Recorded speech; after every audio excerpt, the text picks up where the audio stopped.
श्रीमन नारायण। श्रीमन नारायण।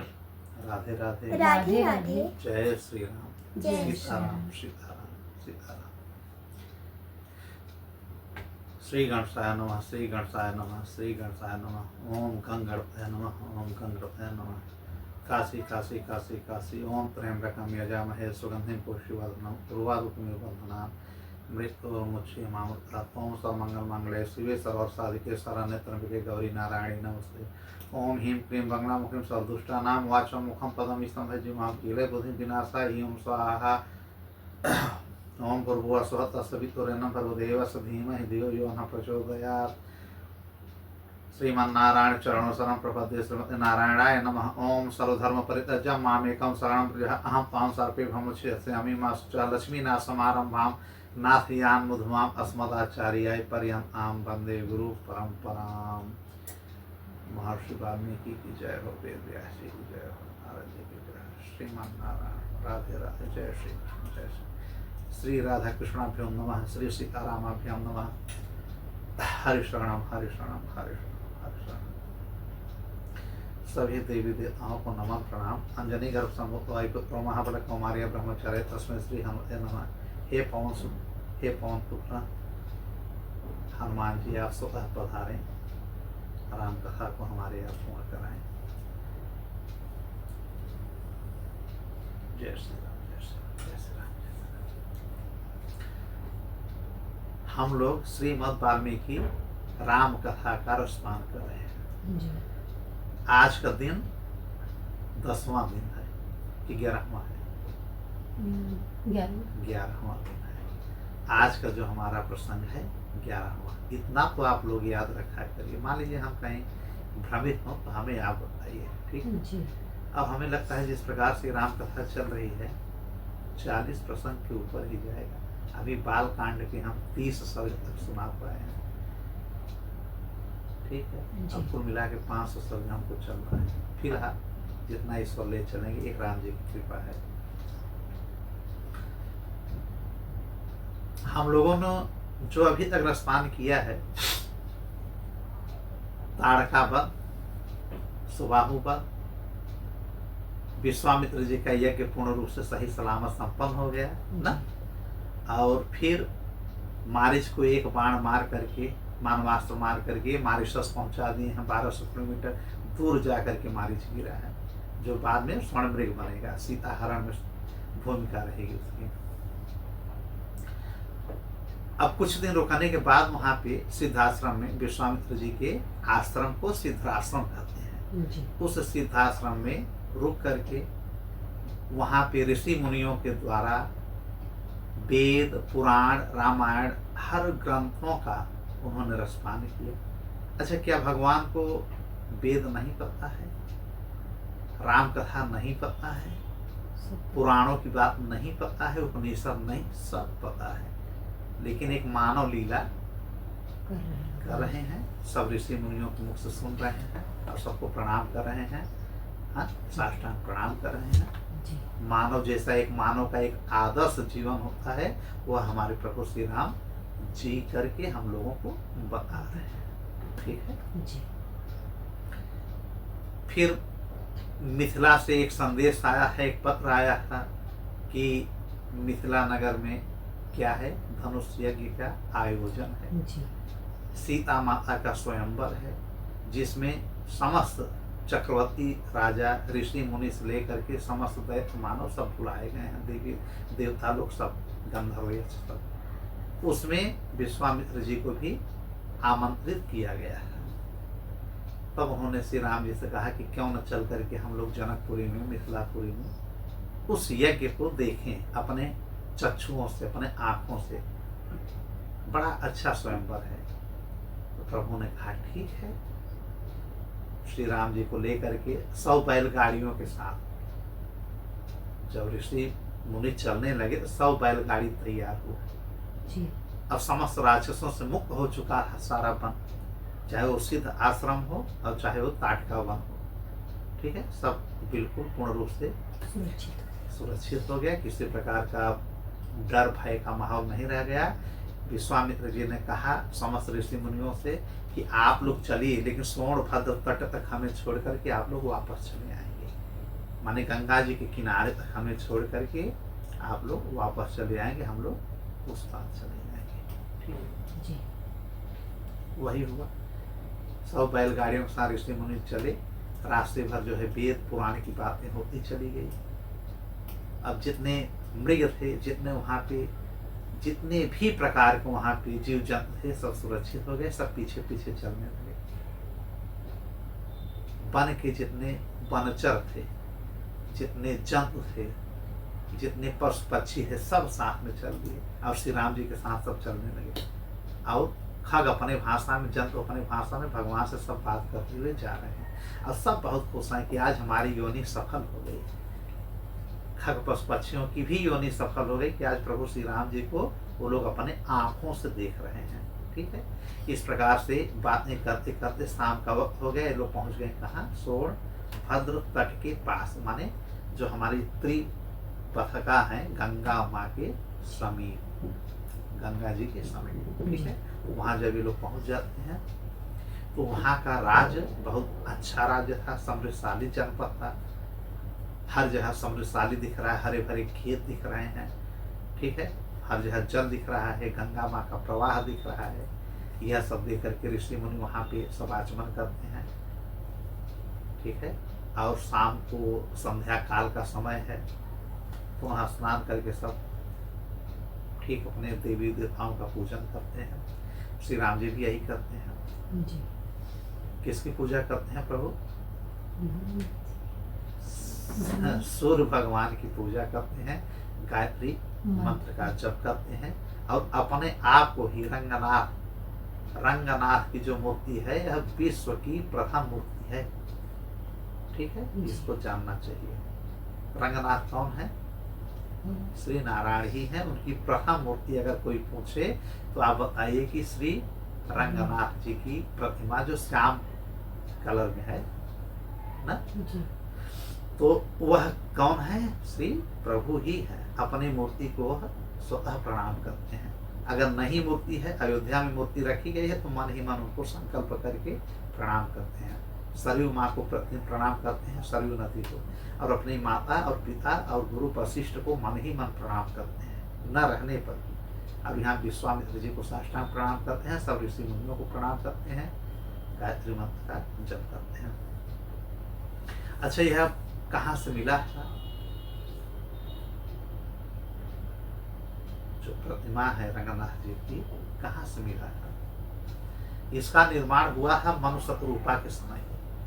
ठीक है, जब इन्होंने 23,000 वर्ष तप किया कि प्रभु आप हमारे संतान के रूप में आ जाएं, तो इन्होंने कहा ठीक है, मैं त्रेता युग में राम बन करके आऊंगा, आप लोगों के साथ में क्रीड़ा करार करूंगा, पुत्र बन करके पूरा वह स्नेह दूंगा जो एक पुत्र को अपने पिता और माँ को देना चाहिए। तब शतरूपा जी ने कहा कि तब तक हम लोग किसकी पूजा करेंगे? ठीक है, तब नारायण भगवान ने अपने ही अंश से एक मूर्ति प्रकट कर दी। अब कहा कि रंगनाथ की प्रथम मूर्ति है, इनका नाम रंगनाथ है। ठीक है, इसे आप लोग तब तक रख करके पूजा करिए जब तक कि मैं अयोध्या में अवतार न ले लूं। और तब से लेकर के मनु शतरूपा के समय से इन्होंने फिर इक्ष्वाकु कुल में गया, वैवस्वत आए। ठीक है, विवस्वान, फिर उनसे श्राद्ध दे, और इक्ष्वाकु वंश जब चलता गया आगे तो वह मूर्ति उस समय से वहां पे रखी हुई है। और प्रभु के जन्म के समय भी वही मूर्ति वहां पे रखी है। यही मूर्ति रंगनाथ की बाद में लेके चले गए थे विभीषण जी, रावण के मरने के बाद। अयोध्या में उन्होंने यही कहा कि प्रभु यह मूर्ति हमको चाहिए। प्रभु जी ने कहा ठीक है, एक कल्प आप यहाँ पे वास करिए, एक कल्प रहेंगे विभीषण जी पूरा, यह वराह कल्प पूरा वो रहेंगे। अभी 7 मनवंतर हुआ है ना, 7 मनवंतर और रहेंगे अभी अदृश्य रूप में विभीषण जी। ठीक है, उनके आग्रह पे प्रभु ने दे दिया मूर्ति, लेकिन जाने की इच्छा नहीं कि हम भारत से बाहर नहीं जाएंगे, श्री रंगनाथ में जा करके, वहाँ का नाम ही है ना। ठीक है, रंगनाथ जी वहीं पे रुक गए।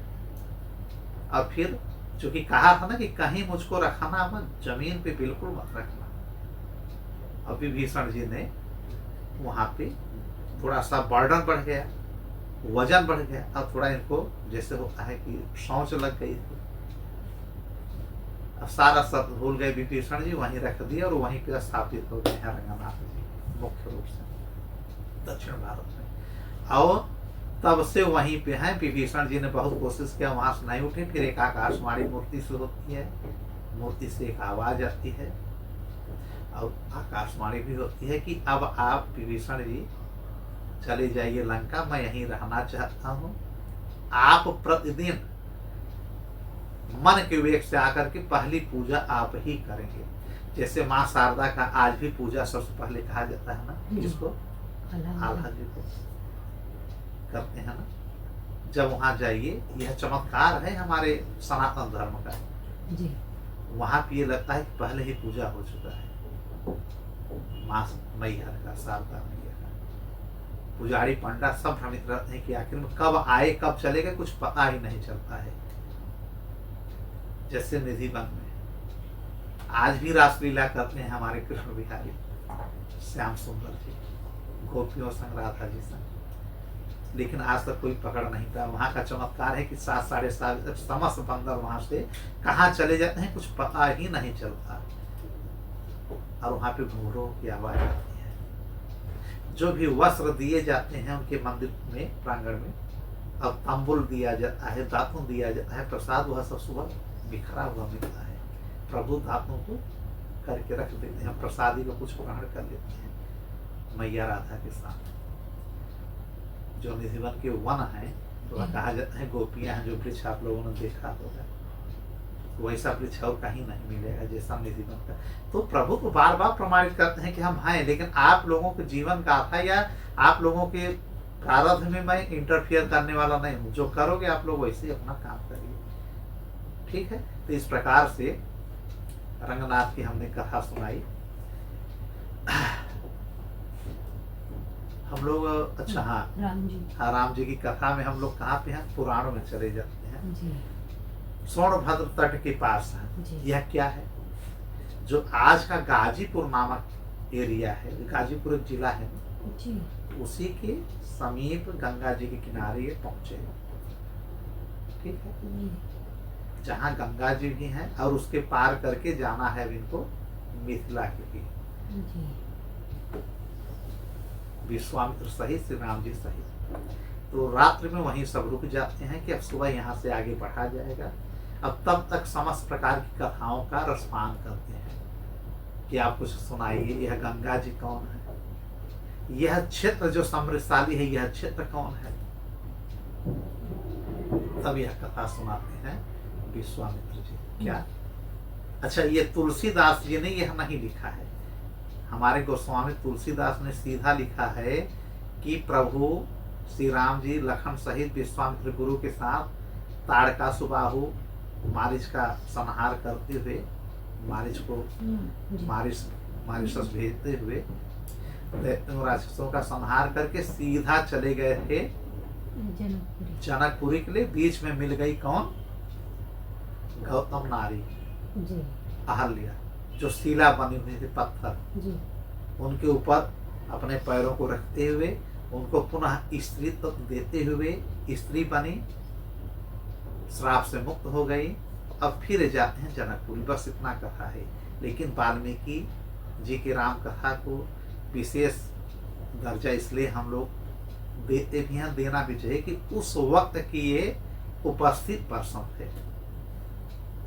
राम कथा इन्होंने ही लिखी, किसने, वाल्मीकि जी ने, और श्री राम जी के समकक्ष थे, उनके पहले से मौजूद थे और अपने दिव्य दृष्टि से सब देख कर उन्होंने लिखा। तो जो जो उन्होंने लिखा है उसकी प्रामाणिकता ज्यादा माननी चाहिए। बाबा गोस्वामी तुलसीदास की प्रामाणिकता में कमी नहीं है, इन्होंने भी तमाम प्रकार के वेद निगम और पुराणों का अध्ययन करके धर्मशास्त्रों का उसका निचोड़ रामचरितमानस को लिखा है। लेकिन ये कहीं कहीं आगे बढ़ जाते हैं और कहीं कहीं पीछे की कथा आगे, आगे की कथा पीछे। श्री राम जी की महिमा का ज्यादा ये बखान करते हैं, पूरी कथा को सबको नहीं लाते। 2 लाइन में चौपाई दोहा को लिख करके आगे निकल जाते हैं, बाकी आप समझिए। लेकिन हमारे वाल्मीकि जी या हमारे स्कंद पुराण हुआ, लिंग पुराण हुआ, ठीक है, या पद्म पुराण हुआ,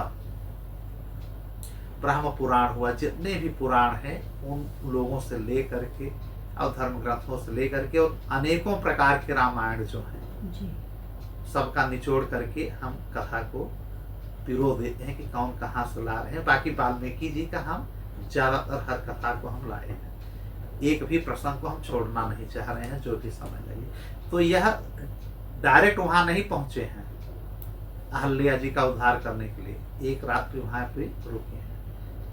हजारों कई हजार ऋषि मुनि हैं, सबके साथ एक वहां पे ठहराव करके गंगा तट पे यह कथा विश्वामित्र जी के द्वारा सुनाया जाता है। क्या कथा सुनाया जाता है कि यह समृद्धशाली राज्य क्या है, तब उन्होंने बताया विश्वामित्र जी ने कि यह राज्य, यह नगर मेरे पिताजी के द्वारा ही बसाया गया है।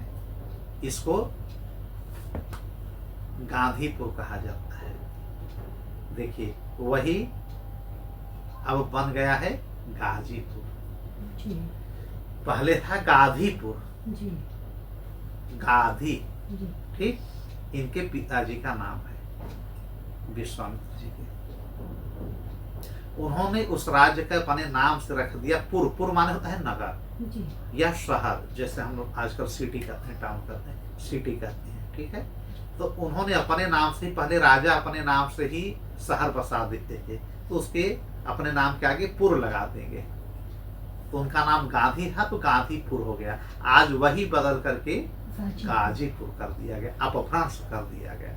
यह विश्वामित्र जी के पिताजी के द्वारा बसाया गया एक समृद्धशाली नगर था, जनपद था उस समय का, ठीक।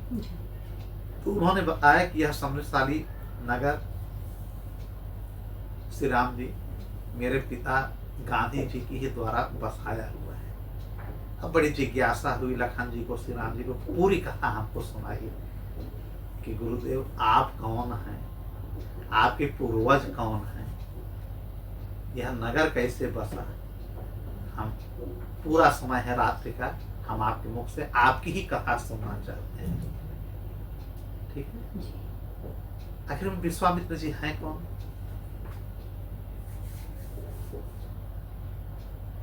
बार बार हम बताएं, थोड़ा संक्षेप में करके बता देंगे, क्योंकि बहुत तेज भागेंगे ना तो बहुत ज्यादा समय लगेगा। इसको हम ब्रीफ कर देते हैं, समरी इनकी सुना दे रहे हैं। विश्वामित्र के पिताजी हैं गांधी, ठीक। ये गांधी महात्मा गांधी नहीं, वो राजा थे, क्षत्रिय थे ये लोग। पहले राजा क्षत्रिय ही रहते थे, ठीक है। अब तो भाई जो जीत गया वही राजा, प्रजातंत्र है।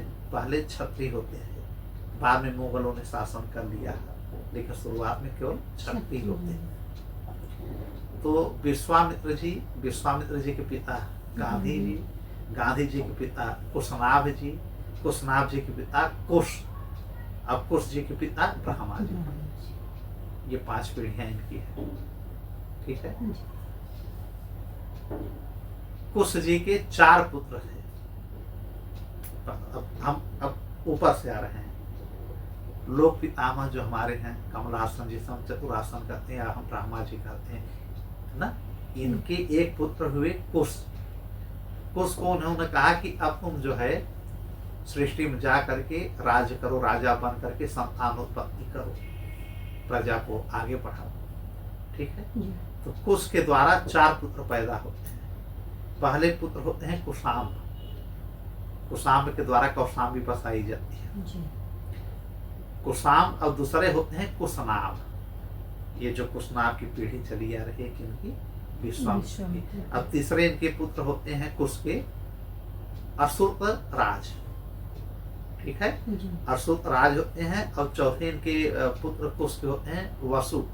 वसु वो नहीं, वसु जो देवगण है, वसु नाम था राजा, जिसमें हमको पकड़ना है किसके, कुश के पुत्र कुशनाभ को, कुशनाभ के पुत्र गांधी को। तो विश्वामित्र राजा है,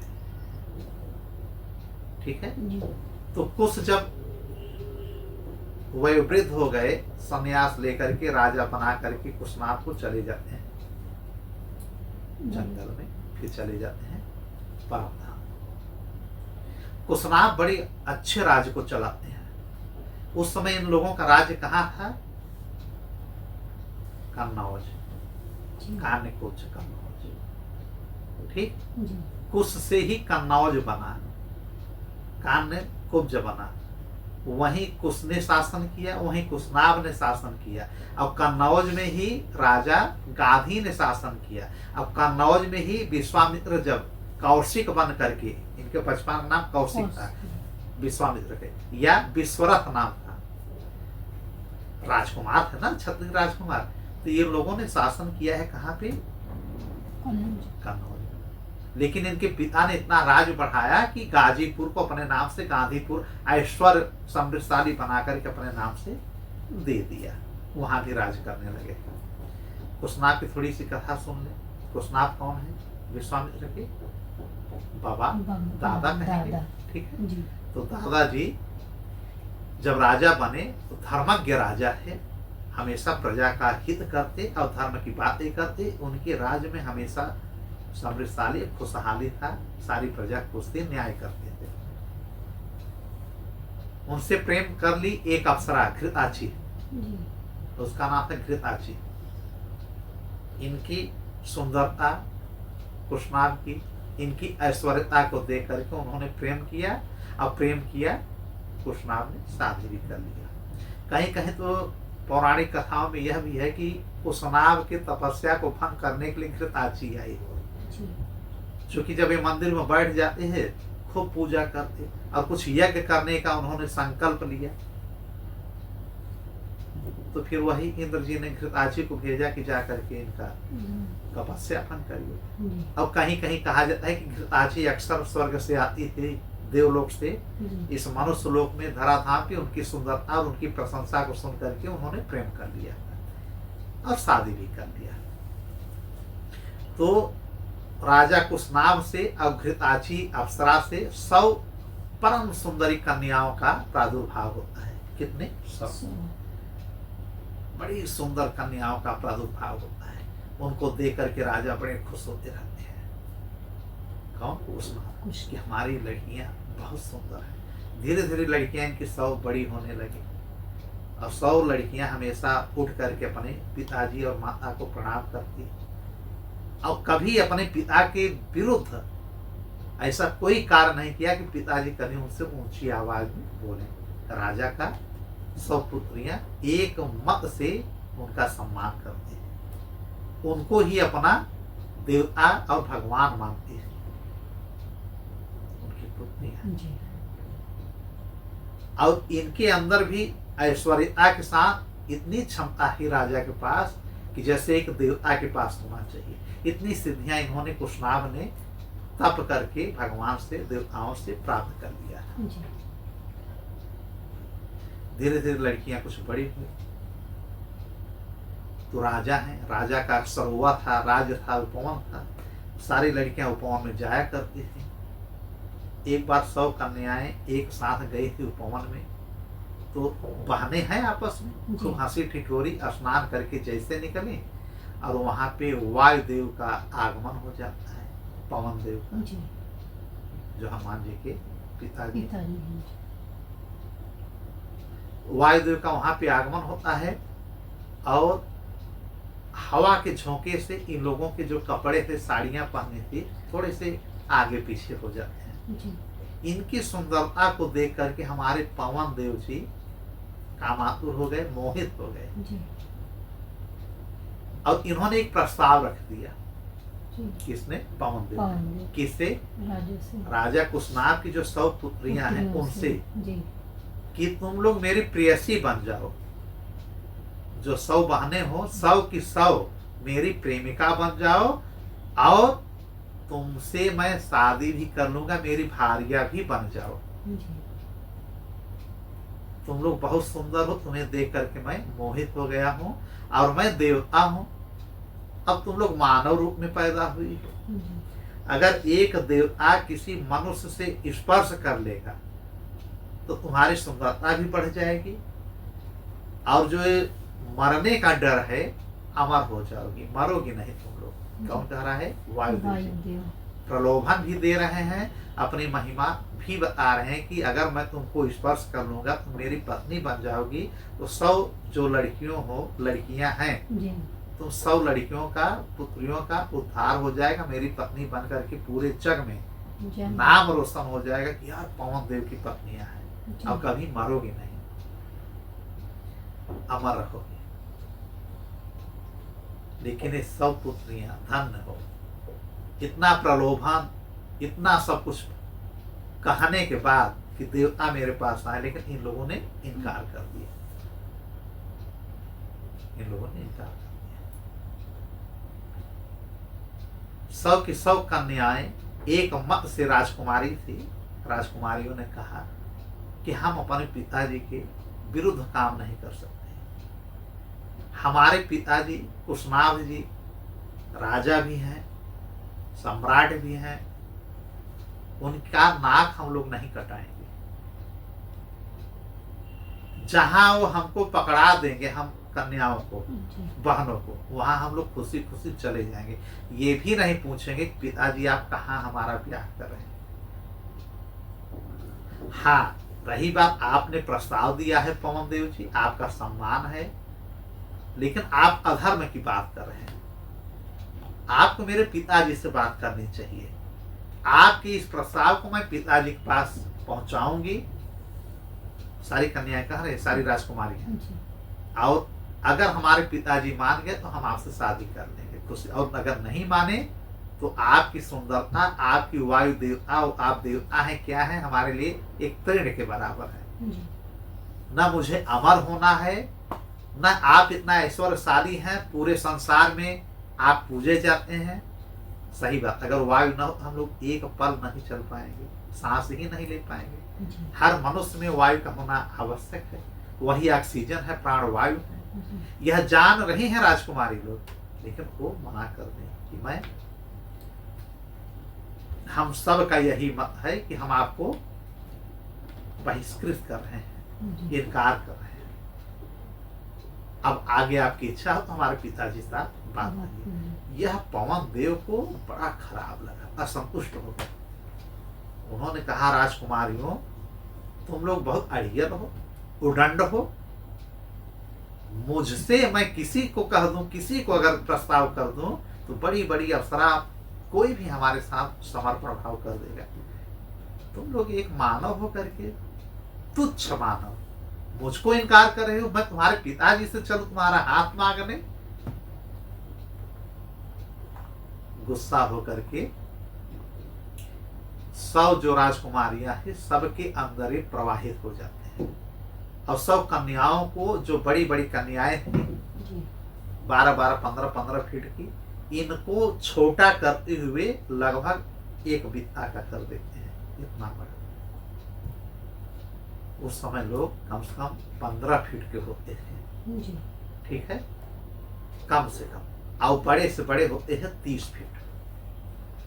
तो अब समझ लीजिए कि अगर कम से कम रही होंगी तो 15 फीट, मतलब ये एक मंजिला से ज्यादा बड़ी रही होंगी। और अगर अपने नाप का साइज की रही होंगी तो 30 फीट के आसपास रही होंगी, कितनी बड़ी रही होंगी।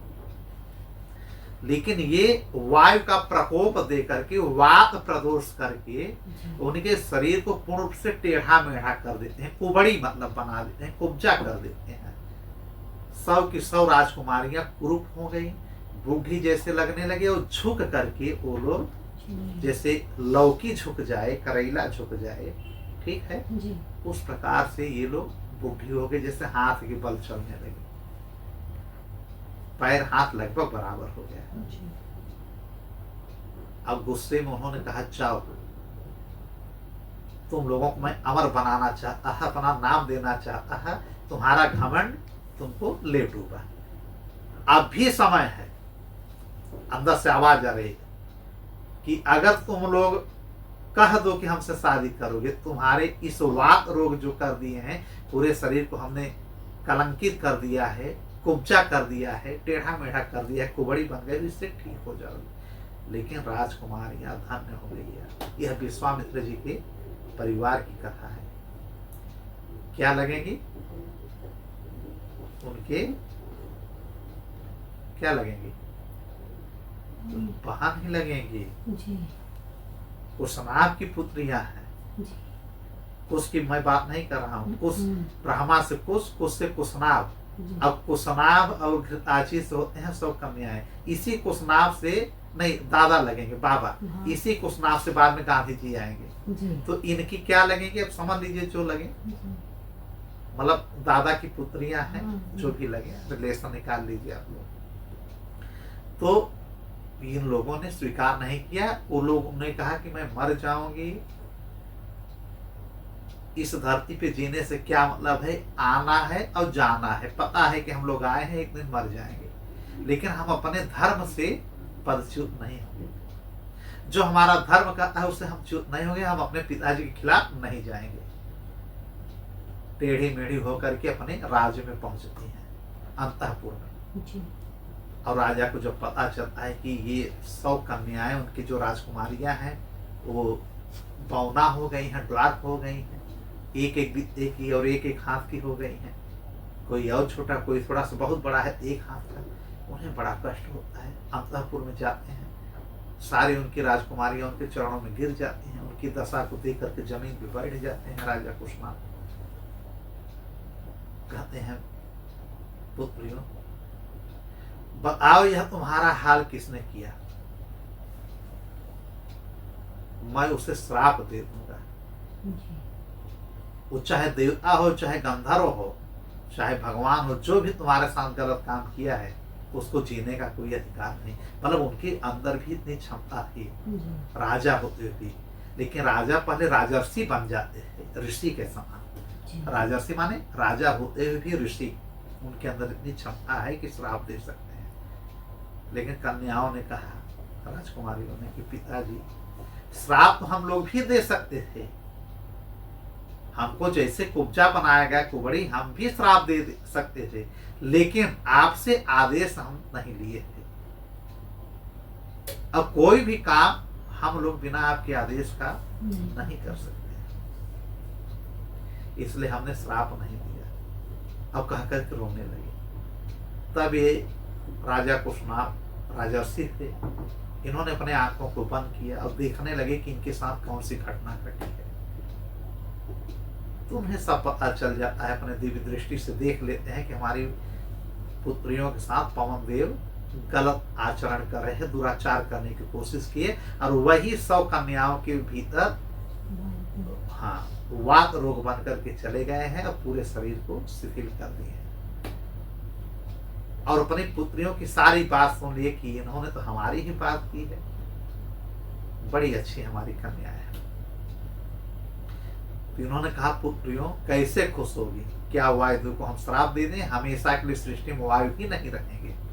लेकिन कन्याओं ने कहा, ऐसा मत करिए, अगर वायु नहीं रहेगा तो सृष्टि का संचालन बंद हो जाएगा। इसीलिए हम लोगों ने श्राप नहीं दिया। वो धर्म का उल्लंघन किए, देवता होकर के, पवन देव, लेकिन हम लोग मानव होकर के भी धर्म की स्थापना करें। पिताजी यही हम सब कन्याएं आपकी यही चाह रही हैं कि न आप श्राप दें न हम श्राप दें। बड़ा खुश हुए राजा, कैसी कन्याएं इस हाल में। और आजकल अभी कोई थोड़ा सा गाली दे दे तो हम लोग तैयार रहते हैं, अरे 100 गाली दिया है, 1000 गाली जब तक हम लोग नहीं देंगे हमारा पेट नहीं भरेगा, मन नहीं भरेगा। लेकिन वहां देखिए जीवन लगभग खराब हो गया, लेकिन बदला लेने की भावना नहीं है, हिंसा की बात नहीं है, श्राप की बात नहीं है। वायुदेव अंदर से सुन रहे हैं, लेकिन अब इतने घमंडी हो चुके हैं कि ऐसे कैसे निकले। उनसे सब माफी मांगे, क्षमा मांगे, किसी ने उनसे क्षमा भी नहीं मांगा, क्योंकि वायुदेव यहाँ पे पवन देव गलत है। तो राजा ने भी उनसे क्षमा नहीं मांगा और न उनकी राजकुमारियों ने क्षमा मांगा कि जैसे जीवन है ठीक है। फिर राजा ने अपने मंत्रिमंडल का विस्तार किया, बढ़ाया, और सबसे यह पूछा अपने ऋषि मुनियों, अपने पुरोहित और गुरुओं से कि ऐसी ऐसी समस्या हमारी पुत्रियों के साथ आ गई, क्या किया जाए। तो वहां के जो उनके कुल गुरु थे राजा कुशनाभ के, उन्होंने कहा कि ऐसा है, इस समय एक राजा है ब्रह्मदत्त, और ब्रह्मदत्त ऐसे अपनी राजधानी बनाए हुए हैं, राजकुमार हैं, राजा नहीं है, राजकुमार हैं, अभी शादियां नहीं हुई है। और ये इस प्रकार से जीवन जी रहे हैं इसी धराधाम पे जैसे इंद्र जी अमरावती में स्वर्ग में जी रहे हैं। इतनी ऐश्वर्यता है। इन्होंने कहा हाँ, हमने नाम सुना है कि ब्रह्मदत्त बहुत बड़े राजकुमार हैं। ये ब्रह्मदत्त हैं कौन? एक ब्रह्मदत्त ये कौन है? एक ऋषि थे, उन ऋषि का नाम था चूली ऋषि। ठीक है, चूली ऋषि का नाम नहीं सुना हो तो सुन लीजिए। सुना है? नहीं। अच्छा, चूली ऋषि बहुत तपस्या में तपस्वी थे, तपस्या निष्ठ थे, हमेशा ये तपस्या करते रहते थे। इन्हीं के राजा कुशनाभ जी चक्रवर्ती राजा थे और उनके राज में छोटे छोटे राजा बहुत थे, लेकिन कोई कोई छोटे छोटे राजा राजकुमार होकर के भी बहुत समृद्धशाली होता था। उसमें यही थे ब्रह्मदत्त। तो ब्रह्मदत्त के पिता है ऋषि चूली और माता का नाम था सोमदा। सोमदा कौन थी? गंधर्व राजकुमारी। कथा यूं है कि ऋषि चूली जो है गंगा स्नान करके हमेशा जो है वहीं एक अपना आश्रम बनाए थे और सुबह से शाम समाधि में बैठ जाते थे। प्रतिदिन ये अप्सरा आती है। कौन? चूली। सोमदा, चूली ऋषि का नाम है। ध्यान दीजिए, इसीलिए हम कभी कभी टोक देते हैं कि चूली ऋषि जब बैठे रहते थे तो सुबह वो जैसे स्नान गए, उठे स्नान करने गए, उसी समय वह सोमदा जो गंधर्व राजकुमारी है, इनकी माता का नाम था उर्मिला। उर्मिला बहुत बड़ी गंधर्व राजकुमारी है, फिर महारानी बनी। उन्हीं से इनकी पुत्री होती है उर्मिला से। कौन? सोमदा। ठीक, बहुत सुंदरी थी, लेकिन ये इनके ऊपर मोहित हो गई थी, चूली के ऊपर। अपनी माता से कहा मैं शादी करूंगी तो इन्हीं से करूंगी। माता ने कहा कि भाई ऋषि मुनि है, अगर प्रसन्न हो जाएंगे कर लेंगे, नहीं श्राप दे देंगे, तुम जानो, तुम्हारा कर्म जाने, प्रारब्ध जाने। लेकिन यह गंधर्वी सोमदा हमेशा आकर के जो है उनके कुटिया में जा करके थार सजाती, गंगा जल रखती, उनके बिस्तर को, कुटिया को सजाती, लीपती, पोतती, अब फूल लेकर के उनके सामने खड़े हो जाते। बस ये आते और थार लेकर के पूजा पाठ करते, फिर अपना समाधि में बैठ जाते। बोलते न चूली। कई साल ऐसे चला। अब कभी इस सोमदा ने, इस राजकुमारी गंधर्वी ने कभी उनके तपस्या को भंग करने की कोशिश नहीं की। एक दिन एक खुश हो गए, जब आंख खोले और देखे ये खड़ी है, इसे प्रणाम किए हुए, झुकी हुई। इन्होंने कहा मैं तुमसे बड़ा प्रसन्न हूं। तुम कौन हो? सालों से मेरी सेवा कर रही हो, क्या चाहिए मुझसे ये बताओ। तुम्हारी सारी मनोकामना मैं पूर्ण कर दूंगा, जो मनोरथ हो बता दो। अब सोमदा गंधर्वी इसी समय के इंतजार में थी कि जब ये प्रसन्न होंगे तब मैं इनसे भिक्षा के रूप में इन्हीं को मांगूंगी। तब इन्होंने कहा, सोमदा ने, कि हे प्रभु, हे देवर्षि, मुझे आपके द्वारा उत्पन्न एक सुंदर, एक बलशाली, एक ऐश्वर्यपूर्ण पुत्र चाहिए।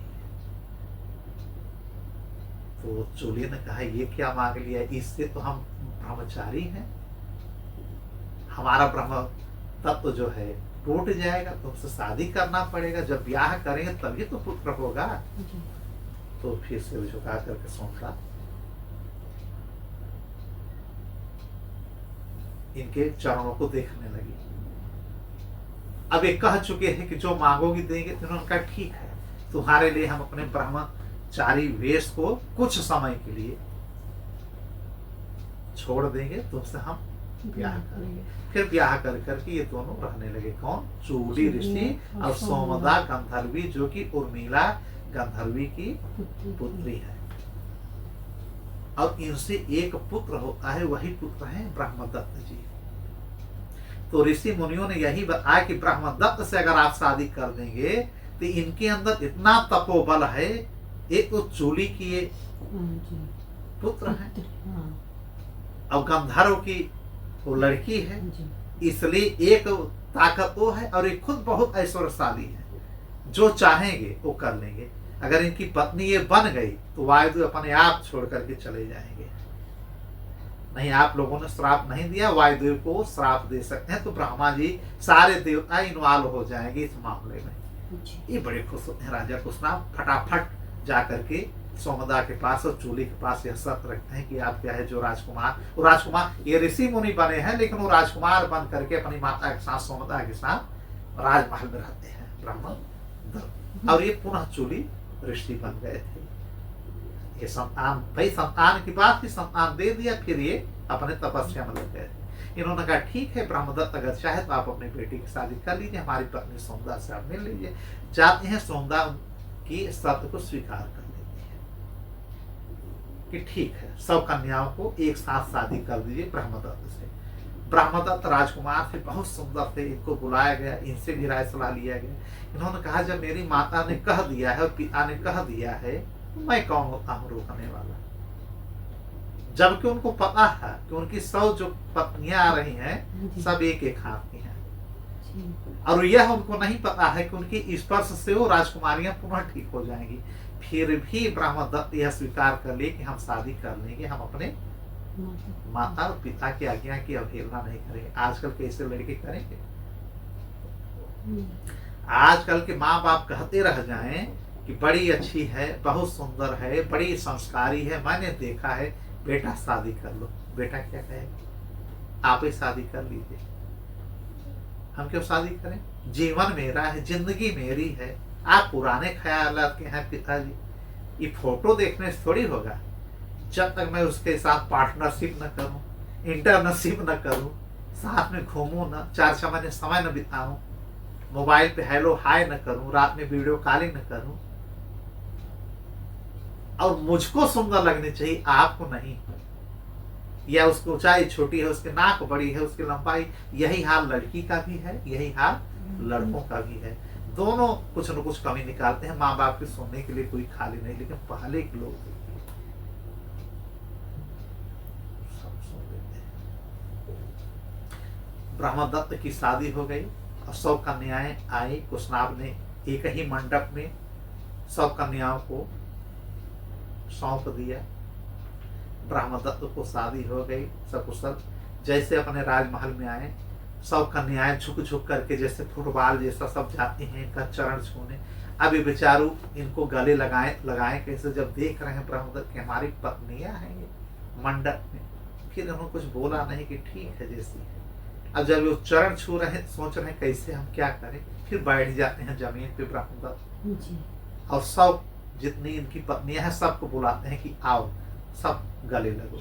तो छोटी छोटी हैं, बाल जैसे सब पहुंच गए। अब जिस को गले लगा रहे हैं, जो अंदर वायुदेव अपना प्रकोप फैलाए थे, जो रोग दिए थे, वायुदेव अपने आप शरीर को छोड़ करके चले जाते हैं। उसका 2 कारण था। वायुदेव एक तो इसलिए छोड़ के चले गए कि यह अब अशुद्ध हो गई राजकुमारियां। एक एक राजकुमारियों को पकड़ते, बुलाते और उनका चुंबन लेते और उनको अपने आगोशन करते, गले लगा लेते। और जिस को गले लगाए पवन देव जी उनके शरीर से बाहर हो गए कि अभी तक ये राजकुमारियां बिल्कुल शुद्ध थी, शादी विवाह नहीं थी ना, कुंवारी थी। और अब क्या हो गए, एक पति के साथ ही अपना जीवन व्यतीत करने वाली है। इसलिए पवन देव ने मर्यादा का थोड़ा सा ख्याल किया और अपने आप निकल गए। और अगर ना निकलते तो हो सकता है जैसे ऋषि मुनियों ने, ब्राह्मणों ने कहा कि ब्रह्मदत्त को जब पता चलेगा तो जब पवन देव को श्राप देंगे तो सबसे पहले ब्रह्मा जी ही प्रकट होंगे, कह रहे ऐसा मत करो, नहीं पूरी सृष्टि हमारा ब्रह्मांड खराब हो जाएगा। अभी तो कोई नहीं आ रहा है, लेकिन जब श्राप की बात आएगी सब आ जाएंगे। इसकी नौबत ही नहीं पड़ी। पवन देव स्वतः 100 कन्याओं राजकुमारियों के शरीर से निकल जाते हैं और राजकुमारियां फिर बड़ी बड़ी होकर के सुंदर सी, बड़ा खुश होते हैं कि इनके स्पर्श मात्र से हमारे पति के हम लोग इतने बड़े रोग से, भव रोग से मुक्त हो गए। और फिर ये लोग आराम से उस राजमहल में अपना जीव का उपार्जन करने लगते हैं, राजकुमारियां रानियां बन करके रहने लगती हैं। ठीक है जी। यह है कथा कुशनाग। ठीक है, कुशनाग की और उनकी 100 पुत्रियों की, कन्याओं की, राजकुमारियों की। अच्छा, ये सब जब चली गई, अब इनको पुत्र नहीं हो रहा था। किसको? कुशनाग को। अब इन्होंने ऋषि मुनियों से सलाह लिया कि हमको एक पुत्र भी चाहिए, हमारा राज्य कौन संभालेगा। ठीक है जी। तो सबने यह सलाह दिया कि आप पुत्रेष्टि यज्ञ कराइए। मतलब विश्वामित्र यह बताना चाह रहे हैं कि पुत्रेष्टि यज्ञ से केवल राम तुम ही नहीं आए हो जी। हमारे भी वंश में पहले पुत्रेष्टि यज्ञ हुआ है, तो हमारे पिताजी आए हैं। जी। तो पुत्रेष्टि यज्ञ जब कुशनाग जी कराते हैं तो इनके पिता जो राजा कुश थे, जो स्वर्ग चले गए थे, वह पायस लेकर के आते हैं, खीर लेकर, और अपने बेटे को देते हैं। यह अग्निदेव इंद्रदेव खुद भेजते हैं कि आप अपने हाथ से अपने बेटे को लेके जाइए। और जब इनको प्रकट देखते हैं अग्नि से, तो पैरों पे गिर जाते हैं राजा कुशनाग के पिताजी, आप देवता बन चुके हैं। उन्होंने कहा कि हाँ, स्वर्ग में हैं, देवताओं के हम बहुत करीब हैं, और देवता लोग यह जिम्मेदारी मुझे ही सौंप दी है। यह लो पायस, चरु ले लो, खीर ले लो, अपने पत्नी को खिला दो, घृताची को, अप्सरा को। ठीक है और तुम्हें एक अच्छा पुत्र होगा जो बहुत आगे इतिहास रचेगा। तो इन्होंने उस खीर को खिया, घृताची को, फिर यही पैदा होते हैं गांधी।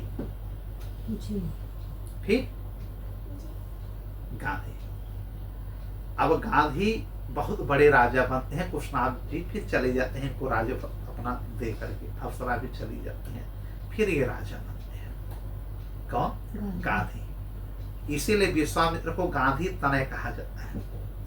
तो गांधी जी की कथा है कि गांधी को एक पुत्री होती है, उसका नाम रहता है रानी राजकुमारी। रानी तो बाद बनेगी, पहले जो बच्चियां होती हैं जिसकी शादी नहीं हुई होती हैं उनको हम राजकुमारी कहते हैं।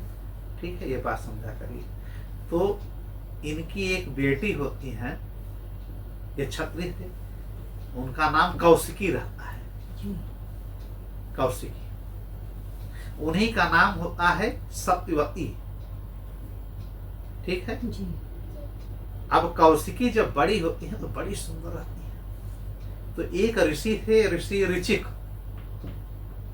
ऋषि ऋचिक ब्रह्मचारी थे, शादी नहीं कर रहे थे। बार बार उनको स्वप्न आता, उनकी माता स्वप्न देखती, न जाने उल्टा सीधा स्वप्न। तो एक बार स्वर्ग चले गए, ये लोग स्वर्ग चले जाते हैं। ऋचिक ऋषि चले गए स्वर्ग अपनी माता से मिलने। तो इंद्र जी ने उनकी माता को, बढ़िया महल हॉल में थी, जो स्वर्ग जाएगा वो महल में ही रहेगा ना। तो उनकी इच्छा थी स्वर्ग जाने की, स्वर्ग चली गई इनकी माता। मतलब इनकी माता कौन है? ऋषि ऋचिक। कौन है? ऋषि ऋचिक के पिता हैं ऋषि च्यवन। ऋषि च्यवन के पिता हैं ऋषि भृगु। ऋषि भृगु के पिता हैं ब्रह्मा जी। तो जिससे मिलने गए हैं च्यवन की पत्नी है।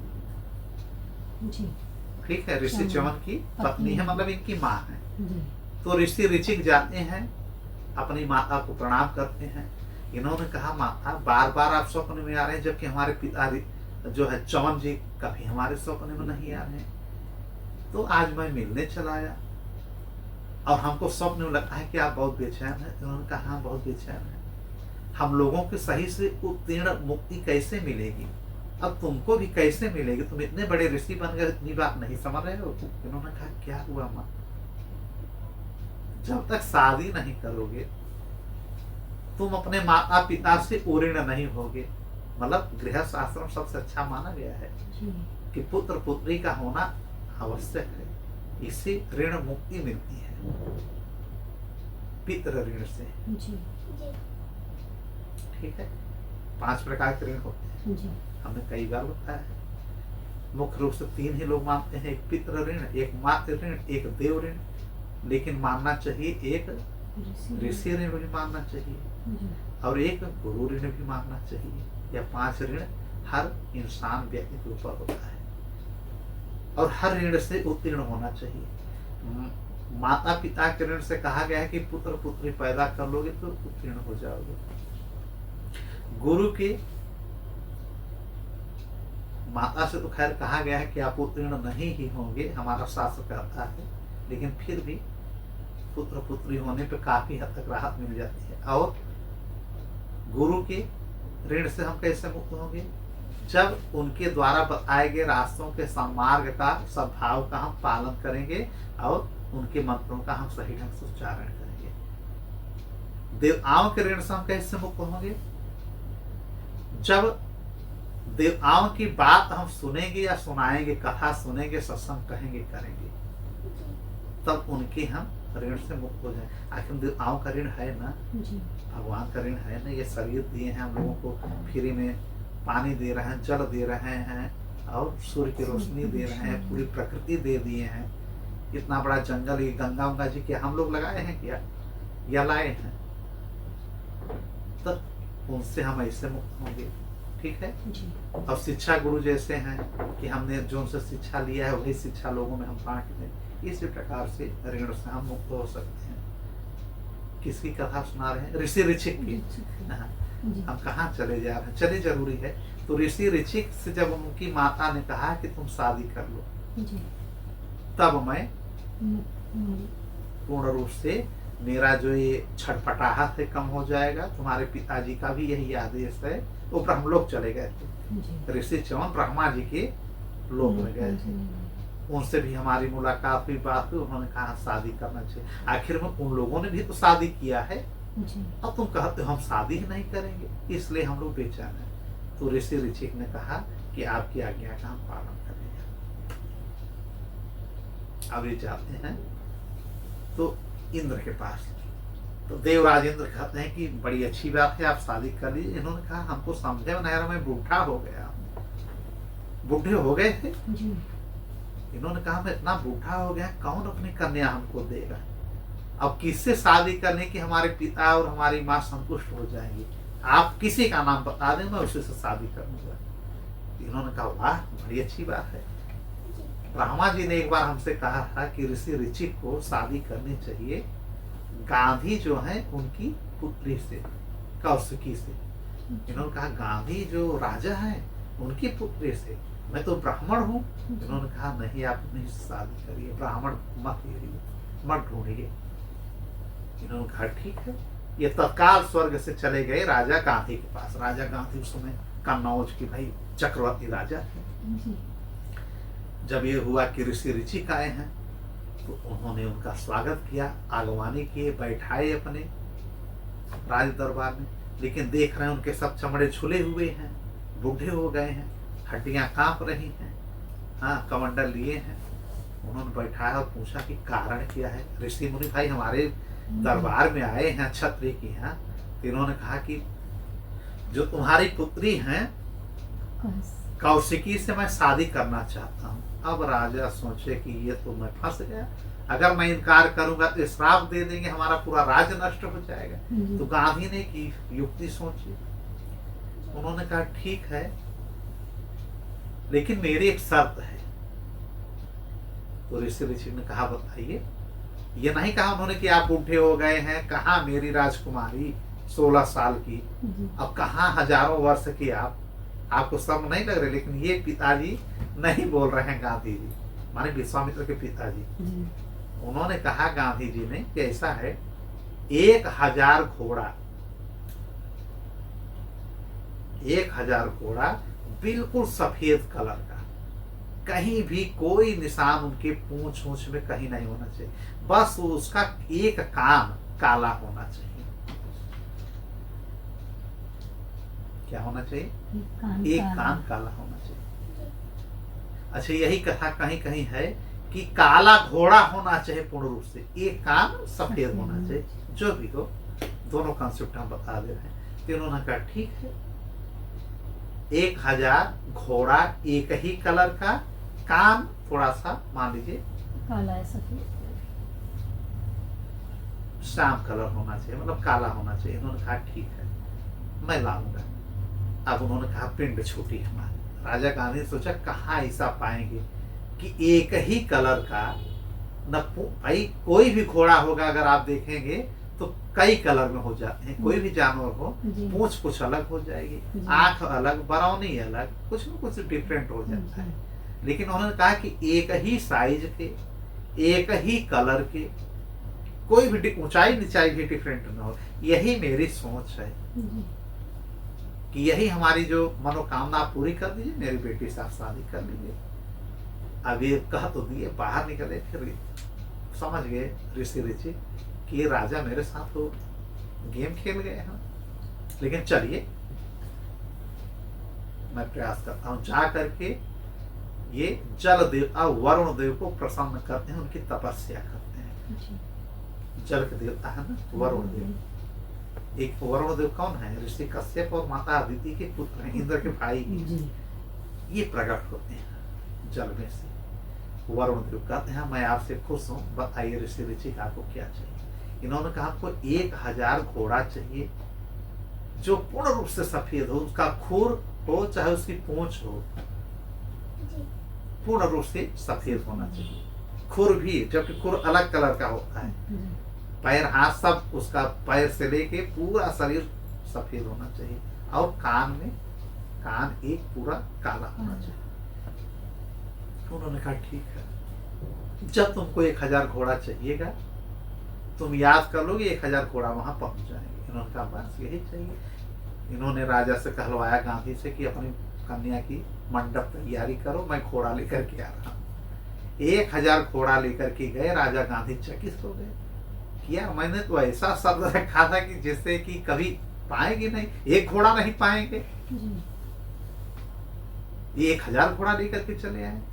फिर उन्होंने अपनी लड़की की शादी कर दी कि भैया, और फिर ये अपने शरीर को वयस्क कर लिया, नए युवक बन गए कि राजा को ये लग रहा है कि मैं बूढ़ा हो गया हूँ, तब ये अपने थोड़ा सा तरुण अवस्था में आ गए अपने तपोबल से। ये भी अच्छे दिखने लगे। तो कौशिकी की शादी इनसे हो गई, ये लोग सुखपूर्वक रहने लगे। ठीक, फिर इनको संतान नहीं था गांधी को।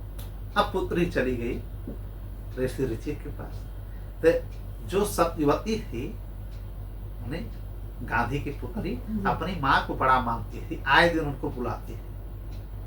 तो एक दिन इनकी माँ गई इनके पास, इनके आश्रम में ऋषि ऋषि के, तो उनको प्रणाम करती थी। ये उनको प्रणाम करते हैं, अपने सासू को उनको प्रणाम करती थी। इनकी माता ने कहा कि बेटा तुम्हारी शादी कई साल हो गई, तुमको पुत्र नहीं हुआ, अब होना चाहिए, कह दीजिए कि भाई पुत्र को अब एक दे दें वंश को चलाने के लिए। फिर बेटी ने कहा सत्यवती ने कि मैं जब चली आई हूँ तो राजपाट कौन संभालेगा? माँ एक पुत्र तुमको भी चाहिए ना। तो शर्माने लगी इनकी माँ कि चाहिए तो मुझको भी, तो कह दो दामाद से एक मुझको भी दे दें, आशीर्वाद स्वरूप एक तुमको दे दें। यह बात जाकर के सत्यवती जी कहती हैं ऋषि ऋषि से कि सुनिए, आपसे मैंने कभी कुछ नहीं मांगा, एक पुत्र मुझे चाहिए। ठीक है, और एक पुत्र मेरी माँ सासू को भी आपके चाहिए, तब उनको भी चाहिए। कहा ठीक है, मैं यज्ञ करता हूँ, उनको बुलाओ, दोनों लोगों को यज्ञ करते हैं। यज्ञ से अग्निदेव निकलते हैं, 2 फल देते हैं। ठीक है, ये दोनों फल को लेते हैं और अपने मंत्रों के द्वारा ऋषि ऋषि उसको अभिमंत्रित करते हैं, अपनी पत्नी के लिए अलग और अपनी सासू के लिए अलग। अपनी पत्नी के लिए उन्होंने क्या किया कि ब्रह्म ऋषि जैसा लड़का हो, माने ब्राह्मण हो, ऋषि वाला लड़का हो, और अपने सासू के लिए किया कि क्षत्रिय वाला लड़का हो। ठीक, और फिर कहा एक अपनी पत्नी से कि आप पीपल के वृक्ष को जाकर के यह फल चढ़ा करके उसको लपेट लीजिए। अपने सासू माँ से कहा कि बरगद के पेड़ को जाकर के आप उसको गूलर पे लपेट लीजिए और वहां फल को चढ़ा करके फिर आप लोग अपने अपने कुटिया में जाके इसको ग्रहण कर लीजिए। माता सासू ने दिमाग लगाया, सासू भी तो आखिर में कभी बहू थी। उसने कहा हो न हो हमारे दामाद जी ऋषि जी हमारी बेटी के लिए बहुत अच्छा फल दे रहे होंगे, जिससे इनका लड़का अच्छा हो और मेरा लड़का कमजोर हो। इन्होंने अपने बेटी को पटा लिया। सत्यवती से कहा बेटी तुम मेरा फल खा लो, मैं तुम्हारा फल खा लूं। बेटी ने कहा फल बदलने में क्या जाता है, ले लो। फिर कहा इस वृक्ष में तुम चली जाए, उस वृक्ष में हम चले जाए, माने पूर्ण रूप से अदला बदली हो गया। जिस फल को खाना था सत्यवती को, और फल खा गए उनकी माँ। खा करके सब पचा करके और जाती हैं बड़ी खुशी खुशी। कौशिकी सत्यवती अपने पति से कहती कि हम लोगों ने फल को खा लिया, जैसे जैसे आपने कहा सब हो गया, बड़ा अच्छा लग रहा है। इन्होंने कहा बहुत बढ़िया, बैठो। अब बैठ गए तो अपने दिव्य दृष्टि से ऋषि ऋषि देखने लगे कि तो अदला बदली लोगों ने किया है। अरे अब वो भड़क जाते हैं कि ये तुमने क्या कर दिया, तुम अब ब्राह्मणी बन चुकी हो, मैं ब्राह्मण हूं, ऋषि हूं, तो मुझे ऋषि पुत्र चाहिए। ठीक, अब यह ऋषि पुत्र चला गया वहां सासू माँ को, अब उनका पुत्र अब चला क्षत्रिय यहाँ। अब तुम्हारे गर्भ से क्षत्रिय योद्धा पैदा होगा, न जाने कितने लोगों का संहार करेगा। और वही क्षत्रिय योद्धा मैं वहां दे रहा, अल्टा पलटी कर दी। अभी रोने लगी कि अब मैं क्या करूं, हमको ऋषि ही चाहिए। तब इन्होंने कहा कि मैं भगवान से फिर यह तपस्या करता हूं, मांगता हूं कि अदला बदली तो नहीं हो पाएगा, तुम्हारी सास को, मतलब मेरी सास को, तुम्हारी माँ को अब राजकुमार तो होगा क्षत्रिय ही, जो कि राजा के यहाँ हो रहे हैं, लेकिन आगे चल करके ब्रह्म ऋषि बनेगा। वही लड़का आगे चल के ब्रह्म ऋषि बन गए विश्वामित्र। अब इनके गर्भ से उन्होंने कहा कि जो तुम्हारे गर्भ से होगा सत्यवती, चलो मैं अपने मंत्रों से यह कर रहा हूं कि यह लड़का तो ऋषि ही होगा, इस पीढ़ी के लिए मैं इसको बदल दे रहा हूं। देखिए क्षमता, यह गर्भ जो तुम्हारा है ऋषि का ही होगा, लेकिन इस ऋषि से जो लड़का होगा वह क्षत्रिय योद्धा होगा, वह होगा परशुराम। परशुराम की भी बात यहाँ आ गई। अब बात समझ लीजिए संक्षेप में कि ब्रह्मा के पुत्र हैं कुश, कुश राजकुमार के पुत्र हैं कुशनाभ, कुशनाभ के पुत्र हैं गांधी जी, गांधी की पुत्री हैं कौशिकी जी, कौशिकी से शादी होती है ऋषि ऋचिक से। ऋषि ऋचिक कौन है, चवन ऋषि के पुत्र। चवन कौन है, भृगु जी के पुत्र। भृगु जी कौन है, ब्रह्मा जी के पुत्र। चलिए अब आइए, अब सत्यवती और उनकी माँ फल को बदल करके इनका गर्भ का अवस्था अलग हो जाता है। जिस क्षत्रिय को पैदा होना चाहिए गांधी के यहाँ, वहां हो जाता है ब्रह्म ऋषि पैदा। ठीक, माने कि कौशिकी और उनकी माँ एक साथ गर्भ धारण करती है फल के खाने के बाद, और उनके यहाँ विश्वरथ नामक पुत्र पैदा होता है। माने गांधी से और उनकी पत्नी से विश्वरथ नामक एक पुत्र पैदा होता है, राजकुमार कन्नौज का, जो आगे चल करके विश्वामित्र बनता है। और ऋषि ऋचिक से और कौशिकी से जो पुत्र पैदा होते हैं वह कौन है, जमदग्नि। ऋषि जमदग्नि जो परशुराम के पिता है, और ऋषि जमदग्नि और रेणुका, रेणुका जी से होते हैं परशुराम। इसका मतलब परशुराम का और इनका क्या संबंध हुआ विश्वामित्र जी? ऐसे कीजिए कि कौशिकी बड़ी थी, कौशिकी के बाद उन्हीं के प्रताप से कौशिक का जन्म होता है। कौशिक माने विश्वरथ, माने विश्वामित्र का। तो ऋषि ऋचिक उनके जीजा हो गए, विश्वामित्र के जीजा हुए ऋषि ऋचिक। तो ऋषि ऋचिक के जो पुत्र हुए जमदग्नि, ये उनके भांजे हो गए, जमदग्नि जी भांजे हो गए। और जमदग्नि और रेणुका से जो पुत्र होते हैं परशुराम, ये क्या हो गए, नाती हो गए ना। इसका मतलब कि परशुराम जी विश्वामित्र के नाती पोता है। यह बात कंसेप्ट क्लियर हो गई। ठीक, यह वाल्मीकि रामायण में नहीं है, यह कथा हम पुराण से लाए हैं। ठीक है, ब्रह्म वैवर्त पुराण में है, या कहीं कहीं स्कंद पुराण में है। तो वही हमने कहा ना कि हम हर कथाओं को समावेश करते हैं। विश्वामित्र जी ने इतनी कथा नहीं सुनाई थी। विश्वामित्र जी ने केवल यह कहा है कि मैं गांधी तनय हूँ, मेरी बहन का नाम है कौशिकी, ऋषि ऋषिक से शादी हुआ। अब कैसे ये पैदा हुए क्या, ये सब रामायण में कहीं नहीं है। यह सब बात हम पुराण से ला रहे हैं। क्यों? क्योंकि हम हर कथा को, कंसेप्ट को क्लियर करना चाहते हैं। अब बात समझ में आ गई? अगर अब कोई पूछे कि परशुराम और इनका क्या संबंध है विश्वामित्र का, तो ये बताए कि विश्वामित्र जी बड़े हैं, पहले हुए थे। अब विश्वामित्र जी की जो बहन थी कौशिकी, ठीक है, कौशिकी और ऋषि ऋषिक से परशुराम जी के पिताजी का जन्म हुआ है, जमदग्नि का। तो जमदग्नि तो उनके भांजे हो गए ऋषि विश्वामित्र के। और जमदग्नि ऋषि से जो पुत्र पैदा हुए परशुराम जी, माने भगवान नारायण ही हुए थे परशुराम, यह परशुराम अब इनके बन गए नाती पोता। इसीलिए जब वहां पे गए थे विश्वामित्र से, जब मिले ये कहाँ पे, सीता माँ के स्वयंवर में धनुष टूटने के बाद, तो विश्वामित्र को देख करके तो शांत हो गए थे परशुराम जी कि यार ये तो हमारे क्या लगेंगे, नाना। हाँ, जी ना जी भाई, अगर जैसे आपका भांजा आपको क्या कहेगा, मामी, हमको मामा कहेगा मेरा भांजा, ठीक है, और उनका लड़का मुझको नाना कहेगा, तो ये नाना लगेंगे ना कि मेरे नाना मेरे यहाँ पे है। और उनके साथ ये दो राजकुमार राम और लखन, तो उनको प्रणाम करते हैं ना विश्वामित्र को परशुराम जी। तो यह रिश्ता है नाती पोता का, विश्वामित्र जी बड़े हैं। तो इस प्रकार से यह कथा आती है। इतना हमने आपको बता दिया। अब फिर विश्वामित्र जी ने यह कथा पूरी इनको सुनाई कि इस प्रकार से, इतनी कथा नहीं सुनाई जितनी हमने सुना दिया। उन्होंने संक्षेप में कहा कि यह हमारे पिताजी गांधी के द्वारा यह निर्मित किया गया है। उसके बाद इनकी कथा आगे हम इसलिए थोड़ा सा नहीं बताना चाह रहे कि आपको मालूम नहीं होगा कि जब ये राजकुमार बने, इनका नाम कौशिकी पड़ा, इनकी बहन का इनका नाम कौशिक पड़ा। अच्छा, कौशिकी फिर कहाँ चली गई?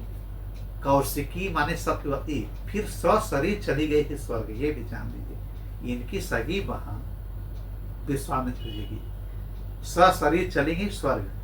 अब जबकि यही विश्वामित्र त्रिशंकु के स्वर्ग भेज रहे थे, नहीं जा पाए इतने बड़े ऋषि होने के बाद। क्यों? क्योंकि कौशिकी जो है ऋषि ऋषि के साथ बड़ी तपस्या की और इनको मरना नहीं पड़ा, सशरीर चली गई स्वर्ग, अपने सासू के पास रहने लगी।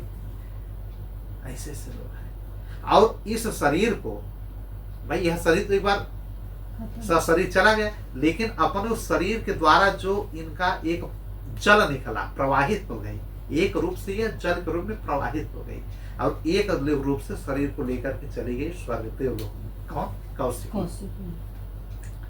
और जहां पे इन्होंने अपना शरीर छोड़ा, हिमालय के आसपास ही तो ये थे न ऋषि ऋषि, तो हिमालय के पास आज भी कौशिकी नदी बह रही है, चलती है। यह कौन है? विश्वामित्र की बहन है। तो उस नदी को कौशिकी नदी कहा जाता है या सत्यवती नदी कहा जाता है। और इसीलिए विश्वामित्र हमेशा वहीं जाकर के तपस्या करते हैं, अपनी बहन नदी के पास वहीं कुटिया बना करके। यह तो सिद्धाश्रम आ गए हैं, केवल राम जी के लिए सब करना था उनको। कुछ यज्ञ का वहां उन्होंने शुभारंभ किया है। और यहाँ से प्रभु श्री राम जी को ले गए, अहल्या का उद्धार कराते हुए, सीता जी की शादी कराते हुए, कि फिर लौटे नहीं सिद्धाश्रम।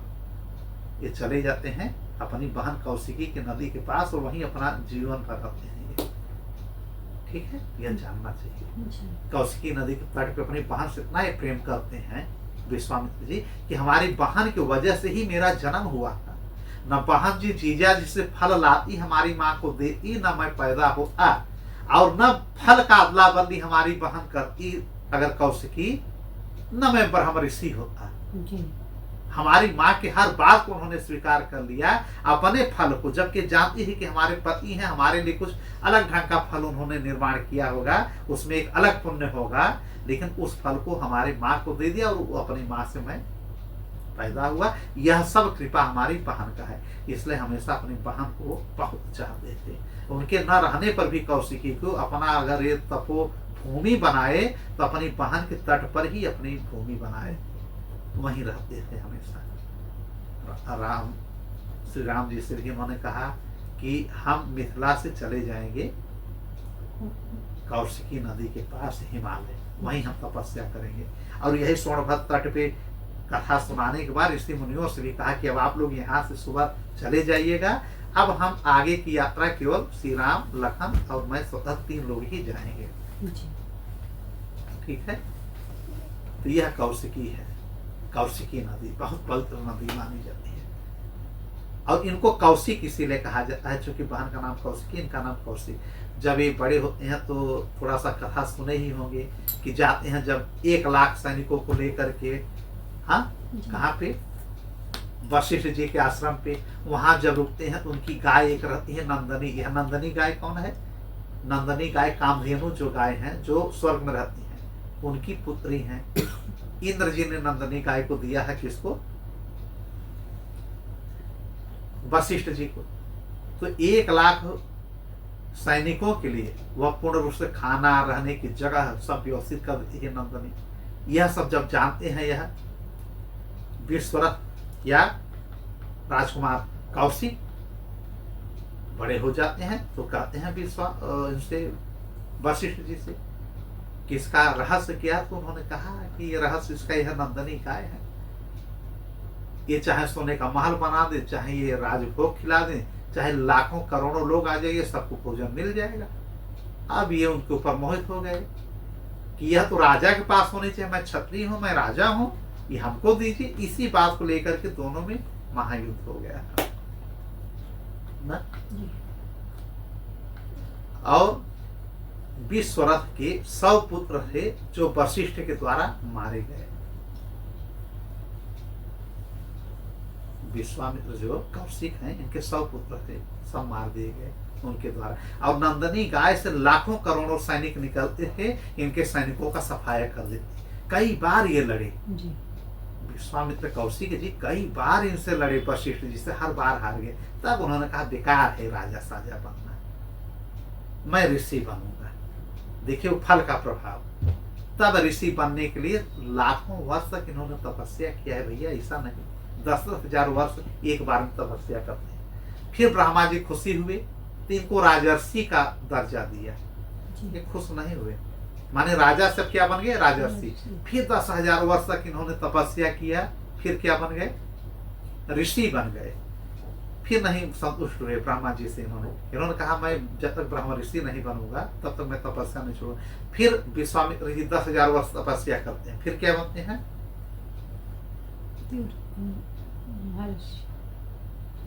महर्षि। और जब महर्षि बनते हैं उसी समय आगमन हो जाता है मेनका जी का। इंद्र जी भेजते हैं, मेनका से इनका प्रेम होता है। फिर उन्हीं से शकुंतला पैदा होती है। फिर मेनका जी छोड़ के चली जाती हैं। उन शकुंतला को शकुंत लोगों ने पाला, माने चिड़िया पक्षियों ने पाला, इसलिए उनका नाम शकुंतला पड़ गया। उनको कण्व ऋषि अपने आश्रम ले जाते हैं। दुष्यंत जी से प्रेम होता है। दुष्यंत और शकुंतला से राजा भरत होते हैं, जिनसे फिर भरत वंश चलता है, जो हस्तिनापुर बाद में राजा हस्ती बनते हैं। हस्तिनापुर कुरुक्षेत्र बनता है, एक शाखा उधर चली गई। मतलब विश्वामित्र जी का इतना रोल है कि इनके वजह से हस्तिनापुर बन गया, कुरुवंश बन गया, भारत का नाम भारतवर्ष पड़ गया। ठीक है। और इनकी वजह से भगवान श्री राम जी की वहां पे अब मिथिला में शादी हो रही है। हर अगुवाई तो यही कर रहे हैं ना। इस प्रकार से जब ये मेनका चली जाती है तब 10,000 वर्ष पुनः तपस्या करते हैं। तब ब्रह्म ऋषि का जब बनने को होता है तो कौन आती है? रंभा। रंभा को 10,000 वर्ष के लिए पत्थर बना देते हैं विश्वामित्र जी कि अरे अभी अभी मैं छला गया हूँ, फिर तुम चली आई, नाच रही हो मेरे सामने, जा पत्थर बन जा, शिला बन जा। 10,000 वर्ष बाद जब ये ब्रह्म ऋषि बन गए, ब्रह्मा जी ने कहा अब मैं तुमको खुश हूँ तुम्हारी तपस्या से, अब तुमको मैं ब्रह्म ऋषि का दर्जा दे रहा हूँ। सारे ज्ञान पा गए, सारे दिव्यास्त्र शिव जी से ले लिए थे। दुनिया भर के जितने दिव्यास्त्र अस्त्र हैं सब ये शिव जी से ले लिए। कहीं ब्रह्मा जी से तो पद ले रहे थे ब्रह्म ऋषि तक का, और बाकी दिव्यास्त्र सब लिए शिव जी से। और वही सारे दिव्यास्त्र इन्होंने अस्त्र शस्त्र दे दिया प्रभु श्री राम जी को ताड़का को मारने के बाद।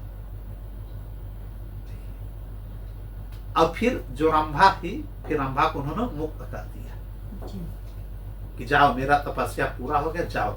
जब उन्होंने मुक्त कर दिया और उसके पहले 100 पुत्रों को मार दिया था इन्होंने, वशिष्ठ के पुत्रों को। पहले वशिष्ठ ने मारा इनके राजकुमार पुत्रों को युद्ध में अपने कालदंड से, और इधर फिर विश्वामित्र जी ने मारा इनके 100 पुत्रों को। कैसे? श्राप दे करके। ऋषि बनने के बाद उसकी कभी कथा हम सुनाएंगे। तो माने 100 पुत्र इनके मारे गए विश्वामित्र के वशिष्ठ के द्वारा, और 100 पुत्र वशिष्ठ के मारे गए विश्वामित्र के। दोनों की दुश्मनी बहुत कटाक्ष थी। एक बार तो विश्वामित्र खुद इनको मारने के लिए गए थे कुल्हाड़ी लेकर के कि सो रहे हो, अरुंधति के पास जाकर के मैं काट के चला। उस समय लगभग महर्षि बन गए थे, लेकिन इनके अंदर अभी वही क्रोध चला रहा था कि मैं इनको मारूंगा जरूर, जैसे कोई मन में चेत ले। तो जब इनके कुटिया के पास विश्वामित्र जी पहुंचते हैं तो देखते हैं कि एक आवाज आ रही है और उन्हीं की बात चल रही है। तो विश्वामित्र कान लगा के कुटिया पे सुनने लगे कि मेरी बात चल रही है रात में, मैं मारने आया हूं वशिष्ठ जी को। उनकी पत्नी कह रही थी अरुंधति कि ये बताइए गुरु को प्रभु जी अपने पति से वशिष्ठ जी से कि आप दुश्मनी बहुत करते हैं विश्वामित्र से, उनके पूरे परिवार का आपने नाश कर दिया, एक छोटी सी गाय उनको आपने नहीं दिया जिसकी वजह से लाखों करोड़ों लोग मारे गए, दे देना चाहिए था। इन्होंने कहा मैं कितनी बार कहा हूं कि उस समय यह राजा थे, राजकुमार थे, और नंदनी को लेकर के जाते अगर अरुंधति उससे बड़ा दुरुपयोग करते, न जाने लाखों करोड़ों सैनिक उत्पन्न करते, पूरे विश्व को तहस नहस कर देते। इनके अंदर राजसी ठाट बाट था विश्वामित्र के पास, लेकिन अब तपस्या में इतने लीन हो गए हैं कि अब इनके अंदर से घमंड, मोह, ममता सब धीरे धीरे खत्म हो रहा है। अब मैं इनको चाहता न जाने कब भस्म कर देता, इनका यज्ञ कभी पूरा न होता, लेकिन न जाने कितने राक्षस दैत्य जो इनके तपो भूमि को खराब करने वाले हैं, वहां जाकर के मैं उन लोगों को वहां से हटा देता हूं। विश्वामित्र के कुटिया के पास जो बुरी शक्तियां हैं मैं उनको हटा देता हूं श्राप दे करके, या फिर उनको अपन तपोबल से भगा देता हूं। क्यों?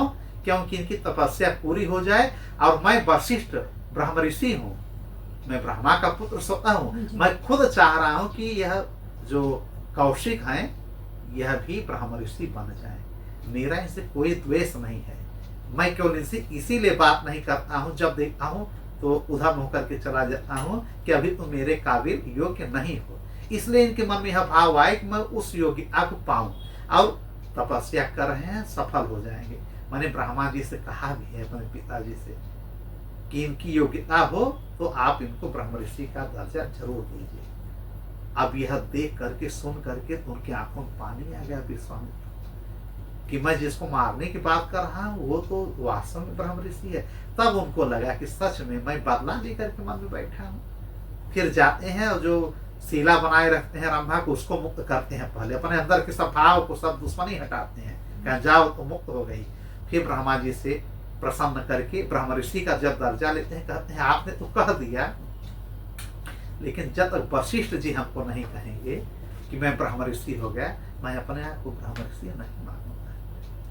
तो वशिष्ठ जी को बुलाया जाता है। वशिष्ठ जी सबके देवताओं के सामने कहते हैं कि अब आप ब्रह्म ऋषि बन गए हैं, ब्रह्मर्षि बन गए हैं। अब कौशिक जी, विश्वरथ जी, आज से आपका नाम मैं विश्वामित्र रखता हूँ, आपका नाम मैं विश्वप्रिय रखता हूँ। इनका नाम एक है विश्वप्रिय। आप विश्व भर के प्रिय होंगे और आपको लोग पूरा संसार विश्वामित्र के नाम से आप जाने जाएंगे। यह नाम किसने रखा? वशिष्ठ जी। यह वही वशिष्ठ जी है। अब वशिष्ठ जी इनको यह कथा सुनाई, रात्रि हुआ, अब सुबह होता है। फिर यह श्री राम जी को, लक्ष्मण जी को स्वतः अपना 3 लोग ही नाव से पार होते हैं। कहाँ के लिए? अभी जनक जी के यहाँ नहीं पहुंचेंगे, हम अभी और कथा सुनाएंगे। अब गंगा जी में जब जाते हैं ये लोग, तो गंगा जी के विषय में पूछते हैं जी। कि आखिर में ये जो लहरें चल रही हैं गंगा जी, इधर सरयू जी के विषय में तो हम जानते हैं, गंगा जी कौन है, कैसे आई है, तो संक्षेप में सुन लीजिए। इसकी कथा बहुत बार बहुत विस्तार में बताए हैं। तो विश्वामित्र जी ने गंगा की उत्पत्ति का कारण बताया, ठीक है। जी। और गंगा की उत्पत्ति हो, पूरी कथा सुना करके फिर होगा उद्धार किसका, अहल्या का। तो गंगा जी कौन है पहले ये जानिए। एक हिमालय जो पर्वत है, इनको हिमालवान भी कहा जाता है। इनकी पत्नी का नाम है मेना। इनसे दो पुत्रियां होती हैं। एक पहली पुत्री बड़ी वाली का नाम इन्होंने रखा गंगा, और छोटी पुत्री का नाम रखा उमा। ठीक। गंगा, ये लोग मतलब मानव जैसा रहती हैं। गंगा हमेशा जो है शिव जी को चाहती है कि हम इनसे शादी कर लें, लेकिन मैना हमेशा सोचती है कि गंगा जी की शादी हो जाए विष्णु जी से, और यही हिमालय भी चाहते हैं। और इधर उमा चाहती थी कि हमारी शादी हो भोलेनाथ जी से, शिव जी से। क्यों? क्योंकि उमा पूर्व जन्म में मां सती थी, और वही अब इनकी यहाँ जन्म ली है, हिमालय की यहाँ और मैना की यहाँ। इसलिए उनको तो केवल शिव के अलावा कुछ चाहिए ही नहीं, लेकिन मन ही मन शिव को चाह रही थी गंगा जी को। लेकिन सप्त ऋषि के द्वारा इनका परीक्षा लिया जाता है उमा जी का, और जैसा आप लोगों को पता है कि अंत में शिव जी से इनकी शादी होती है उमा जी का, गौरी माँ का, जो पार्वती कही जाती है जी। अम्बा माँ का, ठीक है। तो उनसे शादी हो जाता है, लेकिन गंगा माँ का नहीं होता। गंगा मन मन शिव जी से थोड़ा सा नफरत करने लगती हैं कि शिव जी से मैंने कहा भी था कि हम आपसे ब्याह करना चाहते हैं, उन्होंने हमको ठुकरा दिया कि नहीं, हम शादी उमा से करेंगे। और मैं बड़ी बहन हूं, मैं देखने में भी उनसे अच्छी थी, मन मन ये थोड़ा सा उनसे ईर्ष्या भी नफरत भी करने लगी थी गंगा माँ। और फिर देवताओं ने यह कहा, देवताओं ने, कि यह गंगा को हमको देवलोक में चाहिए, द्रव्य के रूप में, तरल के रूप में, यह वहां पे इनको हम विस्तारित करेंगे और हमारे देवलोक को यह पवित्र करेंगे। फिर उन्होंने एक शर्त रखा कि मैं नारायण से शादी करने के बाद ही कुछ कर पाऊंगी। तो नारायण भगवान ने, विष्णु भगवान ने इनको अपनी पत्नी का दर्जा दिया। तो नारायण भगवान की एक पत्नी गंगा जी बन गई, एक पत्नी सरस्वती जी बन गई, एक पत्नी पहले से माँ लक्ष्मी जी। लक्ष्मी उनकी प्रिय भार्या है, ठीक है।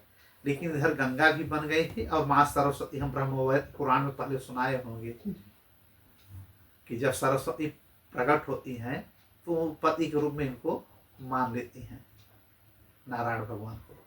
लेकिन मन ही मन ब्रह्मा जी उनको अपनी पत्नी स्वीकार कर लेते हैं, सरस्वती जी को। तो नारायण जी कहते हैं ठीक है, अब ये पत्नी तो हमारी बनेगी, चलिए एक रूप में इनको हम आपको दे देंगे। तो पूर्ण रूप से तो यह सरस्वती माँ है इनके पास, नारायण की, और एक रूप में जैसा आप लोग सुनते हो ना कि सरस्वती उनकी पत्नी है ब्रह्मा जी की, तो एक रूप में सरस्वती को उन्होंने दे दिया ब्रह्मा जी। तो तीनों पत्नियों के साथ ही आराम से बैकुंठ में रहते हैं, बैकुंठ पति। माँ लक्ष्मी हमेशा इनके चरण को दबाती हैं, उनसे बहुत प्रसन्न रहते हैं। एक दिन हुआ क्या कि सरस्वती माँ पहुंची, अब किसी बात को लेकर के देख रहे हैं कि यह विष्णु भगवान से बड़ा हंस हंस के बात कर रही हैं और चरणों को दबा रही हैं। कुछ इनका खिल्ली उड़ाती हैं लक्ष्मी माँ का, सरस्वती जी, कि जब देखो तुम ही चिपकी रहती हो, तुम ही चरण के पास बैठी रहती हो, हम लोग को मौका ही नहीं मिलता। तो माँ लक्ष्मी ने कहा कि हम दीदी कहाँ मना करते हैं, आप आइए ना, आप बैठ जाइए, हम आपको मना थोड़ी किए हैं। लेकिन वो अपशब्द कहना शुरू कर देती हैं।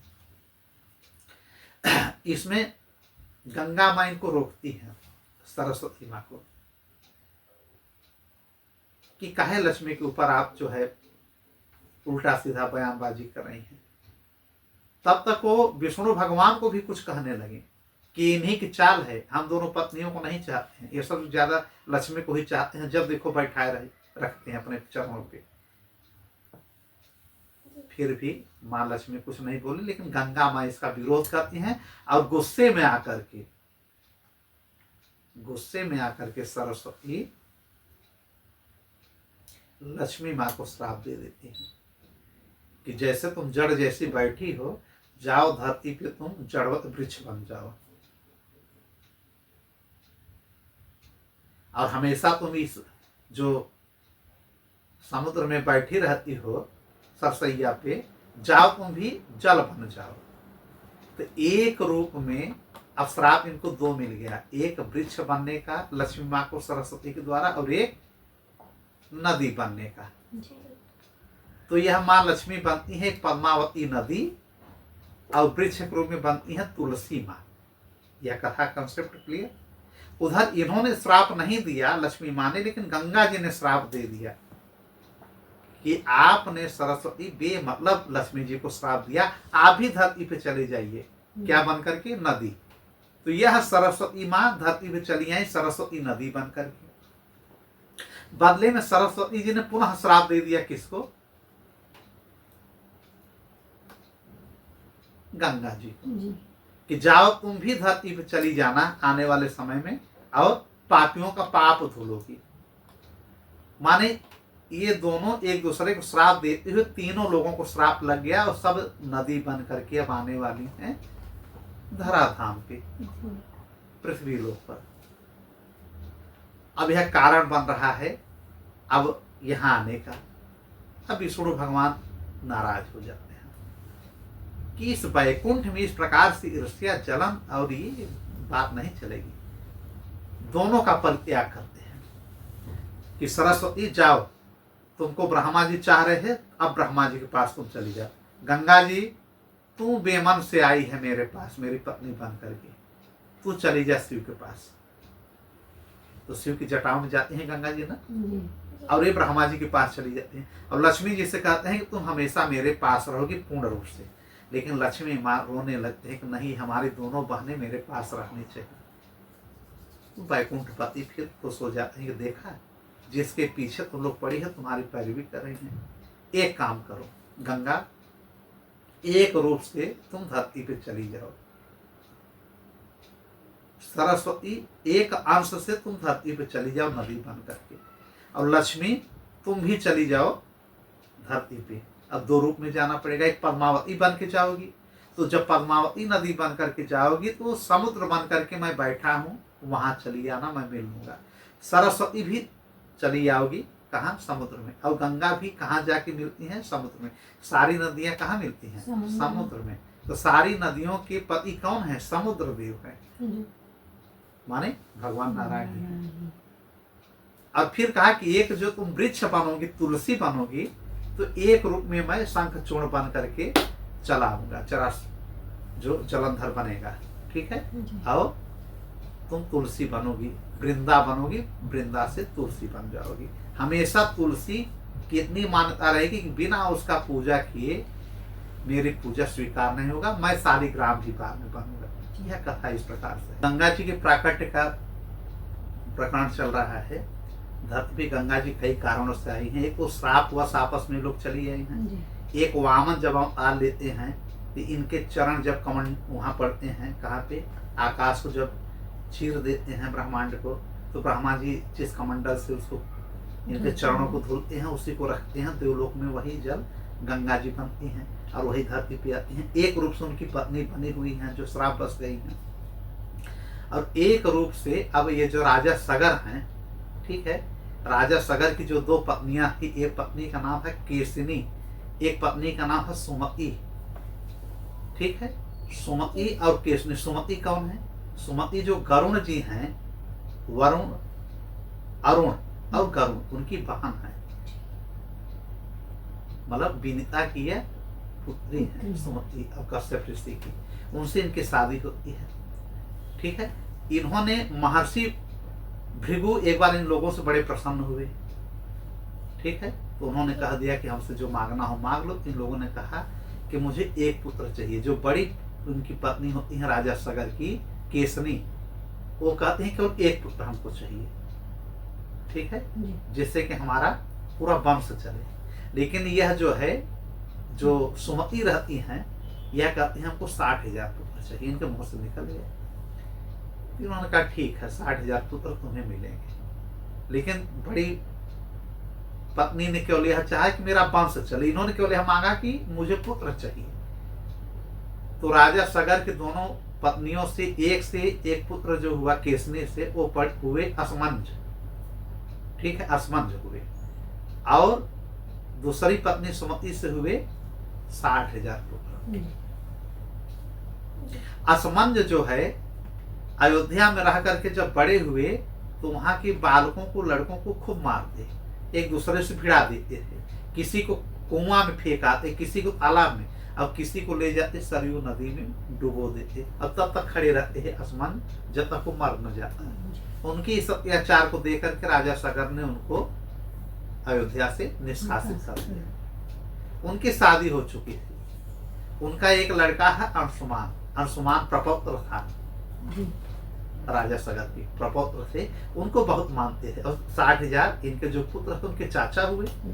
तो एक बार राजा सगर को लगा कि अब हमको 100 अश्वमेघ यज्ञ करना चाहिए। 99 अश्वमेघ यज्ञ तो कर लिए। 100वां अश्वमेघ जैसे हुआ, इंद्र जी घोड़ा लेकर के भाग जाते थे और ले गए, कहाँ बांध दिए? गंगा सागर में, जो ऋषि कपिल हैं उनके आश्रम में, धरती के नीचे। राजा सगर ने अपने प्रपौत्र अंशुमान से कहा और अपने पुत्रों से 60,000 कि धरती के कोने में जहां भी है घोड़ा को लेकर के आओ। उस घोड़े के खोजते खोजते जो 60,000 पुत्र थे राजा सगर के, सारी धरती को नोच डाले, खोद डाले। यह बात ब्रह्मा जी तक देवताओं ने पहुंचाया कि इंद्र के द्वारा घोड़ा लेकर के चले गए हैं और बताए पूरी पृथ्वी का जीना मुश्किल कर दिए हैं, आप रोकिए। ब्रह्मा जी ने कहा हम नहीं रोकेंगे, अब उनका जो विधाता विधान में लिखा है वो होगा। अच्छा, उनकी पृथ्वी खोदने से ऋषि मुनि और जो चराचर चरचर प्राणी थे सब मरने थे। और ये लोग जाकर के सबको मार के देते हैं कि तुम घोड़ा लिए हो, तुम चोर लग रहे हो। ऋषि मुनि को मार डालते, 60,000 ऋषि मुनि, बड़ा राजकुमार राजा सगर के 60,000 लड़के सबको मार डालते थे। यह बात ब्रह्मा जी को पता चले, लेकिन ब्रह्मा जी बोले नहीं। उन्होंने कहा इनका समय आ रहा है, कपिल जी इनका न्याय करेंगे। फिर करते करते इनको पता चला कि धरती के नीचे कोई एक ऋषि ढोंगी बैठा है। यह किसने कहवाया? इंद्र ने ही, कि तुम्हारा घोड़ा वहां पे है, एक कपटी ढोंगी ऋषि बैठा हुआ है, वही चुरा के रखा है। जबकि कौन है? कपिल जी, नारायण के अवतार हैं, देवहूति के पुत्र हैं, कर्दम ऋषि और देवहूति के ना, भागवत में सुनाया होगा हमने। ये गंगा सागर जाकर के वहां तपस्या कर रहे हैं और 60,000 राजा सगर के पुत्र जाकर के घोड़े को छोड़ लेते हैं और इनके ऊपर पत्थर फेंकने लगते हैं, ईंट पत्थर कंक्रीट। अब ये तपस्या कर रहे हैं कपिल देव जी। इनको लगा कि कौन हमको मार रहा है भाई। इन्होंने भस्म नहीं किया, बस इन्होंने आंख खोला कपिल देव जी ने, और इनकी आंख खोलने से, इनके हुंकार से, और इनकी आंखें जैसे खुली अग्नि प्रज्वलित हो गई और 60,000 पुत्र वहीं राजा सगर के मर गए। कहाँ? गंगा सागर। अब यह बात अंशुमान जो है ढूंढते ढूंढते पता चल गया और वहां जाकर के कपिल देव जी से प्रणाम करते हैं, ठीक है, और क्षमा मांगते हैं अपने चाचा के तरफ से कि 60,000 चाचा ने हमारे गलत किया प्रभु, अब इनका उद्धार कैसे हो? तो कपिल देव जी ने कहा कि उद्धार कब होगा? जब गंगा माँ आएंगी तब। अब गंगा का प्राकट यहाँ से शुरू होता है। इन्होंने कहा गंगा जी कैसे आएंगी? कहीं तपस्या करो तुम लोग, यही एक उद्धार होगा, बाकी नहीं। इनकी आत्माएं तड़पती भटकती रहेगी। जबकि कपिल मुनि ने, कपिल देव ने उनको भस्म किया था। उनको कहाँ जाना चाहिए? वैकुंठ जाना चाहिए, भगवान ने किया है। लेकिन उन्होंने यह माया रचा कि इनकी तृप्ति नहीं होगी। क्यों? क्योंकि गंगा जी को बुलवाना था कि गंगा जी आ जाएंगी। भाई इन लोगों का तो चलिए ठीक है, वैकुंठ या स्वर्ग चले जाएंगे, लेकिन अन्य लोगों का क्या होगा? गंगा आ जाएंगे तो सब पापी जितने हैं सब तक जाएंगे। तो कपिल देव जी ने ही कहा कि इनके लिए गंगा जी का आना जरूरी है, तब जा करके इनका उद्धार तुम्हारे होगा। इन चाचाओं का उद्धार होगा। यह बात राजा सगर को पता चली। राजा सगर गंगा ही अभी यज्ञ भूल गए, सुमेध यज्ञ सब भूल गए, अपने ये तपस्या करते हैं। राजा सगर तपस्या करते करते इनकी मृत्यु हो जाती है, चले जाते हैं। अब राजा सगर के जाने के बाद उनका जो पौत्र था, क्या नाम है? अंशुमान। अंशुमान। गुड। अंशुमान जी 32,000 वर्षों तक तपस्या करते हैं। कितना? 32,000 वर्षों तक। किसके लिए? गंगा जी को मनाने के लिए। गंगा मैया आप धरती पे आ जाइए। देवलोक से बैकुंठ, भाई बैकुंठ लोक में थी ही गंगा जी, देवलोक में थी, ब्रह्मलोक में हर जगह गंगा जी जल के रूप में है, लेकिन धरती पे नहीं थी। अब धरती पे बुला रहे हैं। अंशुमान जी 32,000 वर्ष इन्होंने तपस्या किया, गंगा मां नहीं है। अब फिर अंशुमान के बाद, राजा सगर के बाद अंशुमान के बाद राजा दिलीप हुए। अंशुमान के पुत्र राजा दिलीप फर्स्ट। राजा दिलीप एक फर्स्ट है, एक राजा दिलीप सेकंड है। तो राजा दिलीप फर्स्ट आते हैं और ये भी गंगा जी के अवतरण हेतु कि स्वर्ग से आप धरती पे मैया आ जाइए। 30,000 वर्ष तपस्या करते हैं, लेकिन गंगा मैया नहीं आई। फिर दिलीप फर्स्ट के पुत्र होते हैं राजा भगीरथ। अब राजा भगीरथ 1,000 वर्ष जब तपस्या करते हैं, गंगा मां प्रसन्न हो जाती हैं। चूंकि ब्रह्मा जी ने कहा है कि भगीरथ के आने पर ही गंगा तुम वहां जाओगी। 1,000 जहां इतना वर्ष तपस्या किया, गंगा मां नहीं आई। 1,000 वर्ष तक एक पैरों में खड़ा होकर के यह जो है कठिन तपस्या करते हैं राजा भगीरथ, अयोध्या के जो राजा थे। तब गंगा मैया प्रसन्न होती हैं, आने के लिए तैयार होती हैं। 1,000 वर्ष उसी तपस्या में ये ब्रह्मा जी को भी प्रसन्न करते हैं। किस? ब्रह्मा जी को, भगीरथ, कि अब उनको भेजे। उन्होंने कहा मैं भेजूंगा, ठीक है, लेकिन उनकी ये तपस्या करो, शिव जी की। क्योंकि गंगा जब आएगी स्वर्ग से तो धरती संभाल नहीं पाएंगी, रसातल में चली जाएंगी। एक ही संभाल पाएगा अगर कोई, तो भोलेनाथ जी। तो 1 वर्ष उनकी कठिन तपस्या करते हैं। 1 वर्ष भोलेनाथ 1 ही वर्ष में खुश हो गए। भगीरथ से बोले क्या चाहिए? भगीरथ ने कहा प्रभु भोलेनाथ, गंगा जी को हम धरती पे लाना चाह रहे हैं। जो हमारे पूर्वज 60,000 पूर्वज थे जो भस्म हो गए हैं गंगा सागर में, वहां तक मैं गंगा जी को ले जाना चाहता हूँ। और जब गंगा जी आ जाएंगी तो सब पितरों की हमारे मुक्ति हो जाएगी। इन्होंने कहा ठीक है, गंगा जी को मैं अपनी जटाओं से धरती पे ला दूंगा, अपने सिर पे बैठाऊंगा। ठीक। अब गंगा जी को जब पता चला कि शिव जी हमको जो है अपने सिर पे बैठाने की बात किए हैं, तो उनके मन में गुस्सा तो था ही कि इन्होंने हमसे शादी नहीं किया है, हमको इनकार क्यों कर दिया। मैं इनकार करती ठीक है, कहीं कहीं स्त्रियों में होता है ना कि मैं इनकार करूं, तुम क्यों इनकार करोगे। अब मैं इतने प्रवाह से आऊंगी कि शिव जी को लेते हुए मैं धरती फाड़ करके रसातल में लेके चली जाऊंगी, इनकी बड़ी बेइज्जती होगी शिव जी की। यह कौन सोच रहा है? गंगा जी। गंगा जी जब स्वर्ग से चलती हैं, ब्रह्मा जी छोड़ते हैं, इतने प्रवाह में आती हैं कि शिव जी को लेते हुए चली जाएं कहाँ पे? रसातल में, पाताल में। अब शिव जी उनको अपने सिर पे क्यों बैठाना चाह रहे हैं कि यह भैया लक्ष्मी प्रिया बन गई है, हमारे प्रभु की यह पत्नी बन चुकी है, और मेरी कौन है? सड़ुआइन है।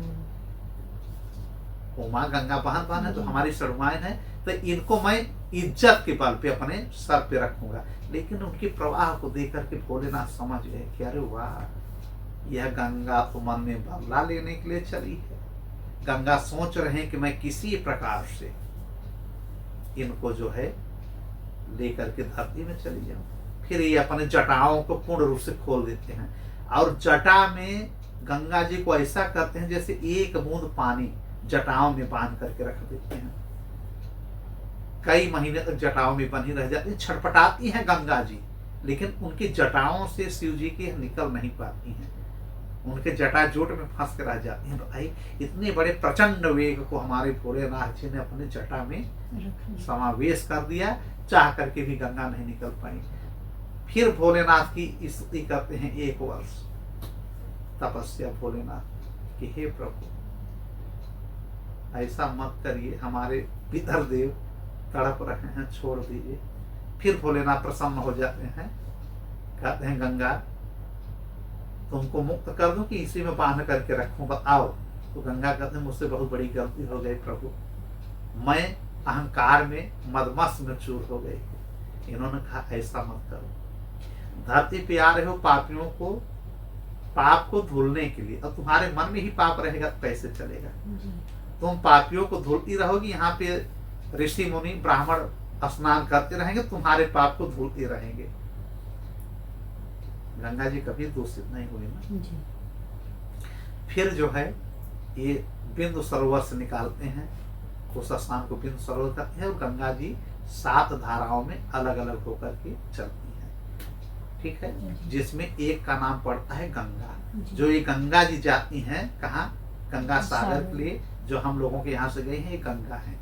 बाकी 6 नदियां अलग अलग बन गई हैं, जिसमें एक सिंधु नदी बन गई थी, जिसमें एक सीता नदी बनी थी, एक गंगा नदी बनी है। इसी प्रकार से 7 नदियां 7 धाराओं में बह करके निकली। और ये जो गंगा नदी निकली थी, गंगा जी जा रही थी, बीच में जाह्नवी ऋषि का एक यज्ञ मंडप पड़ गया है, उसको बहाते हुए लेकर के चलेगी।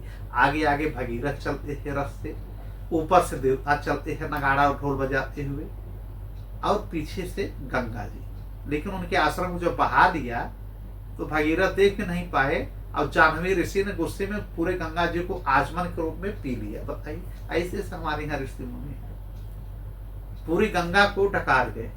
और जब ये भगीरथ आगे निकल गए तो फिर पीछे लौटते हैं और देखते हैं कि अरे ये क्या, गंगा जी गायब। तो देख रहे हो डकार लिए हुए बैठे हुए हैं जाह्नवी ऋषि। उन्होंने कहा मेरी गंगा कहाँ गई, क्या हमारे उधर में चली गई है। कहा प्रभु ऐसा मत करिए, हम अपने पूर्वजों के लिए इतनी तपस्या, घोर तपस्या किए हैं, हमारे पूर्वज न जाने कितने मर गए तपस्या कर। उन्होंने कहा अगर मुख से निकालेंगे तो गंगा तो दूषित हो जाएगी।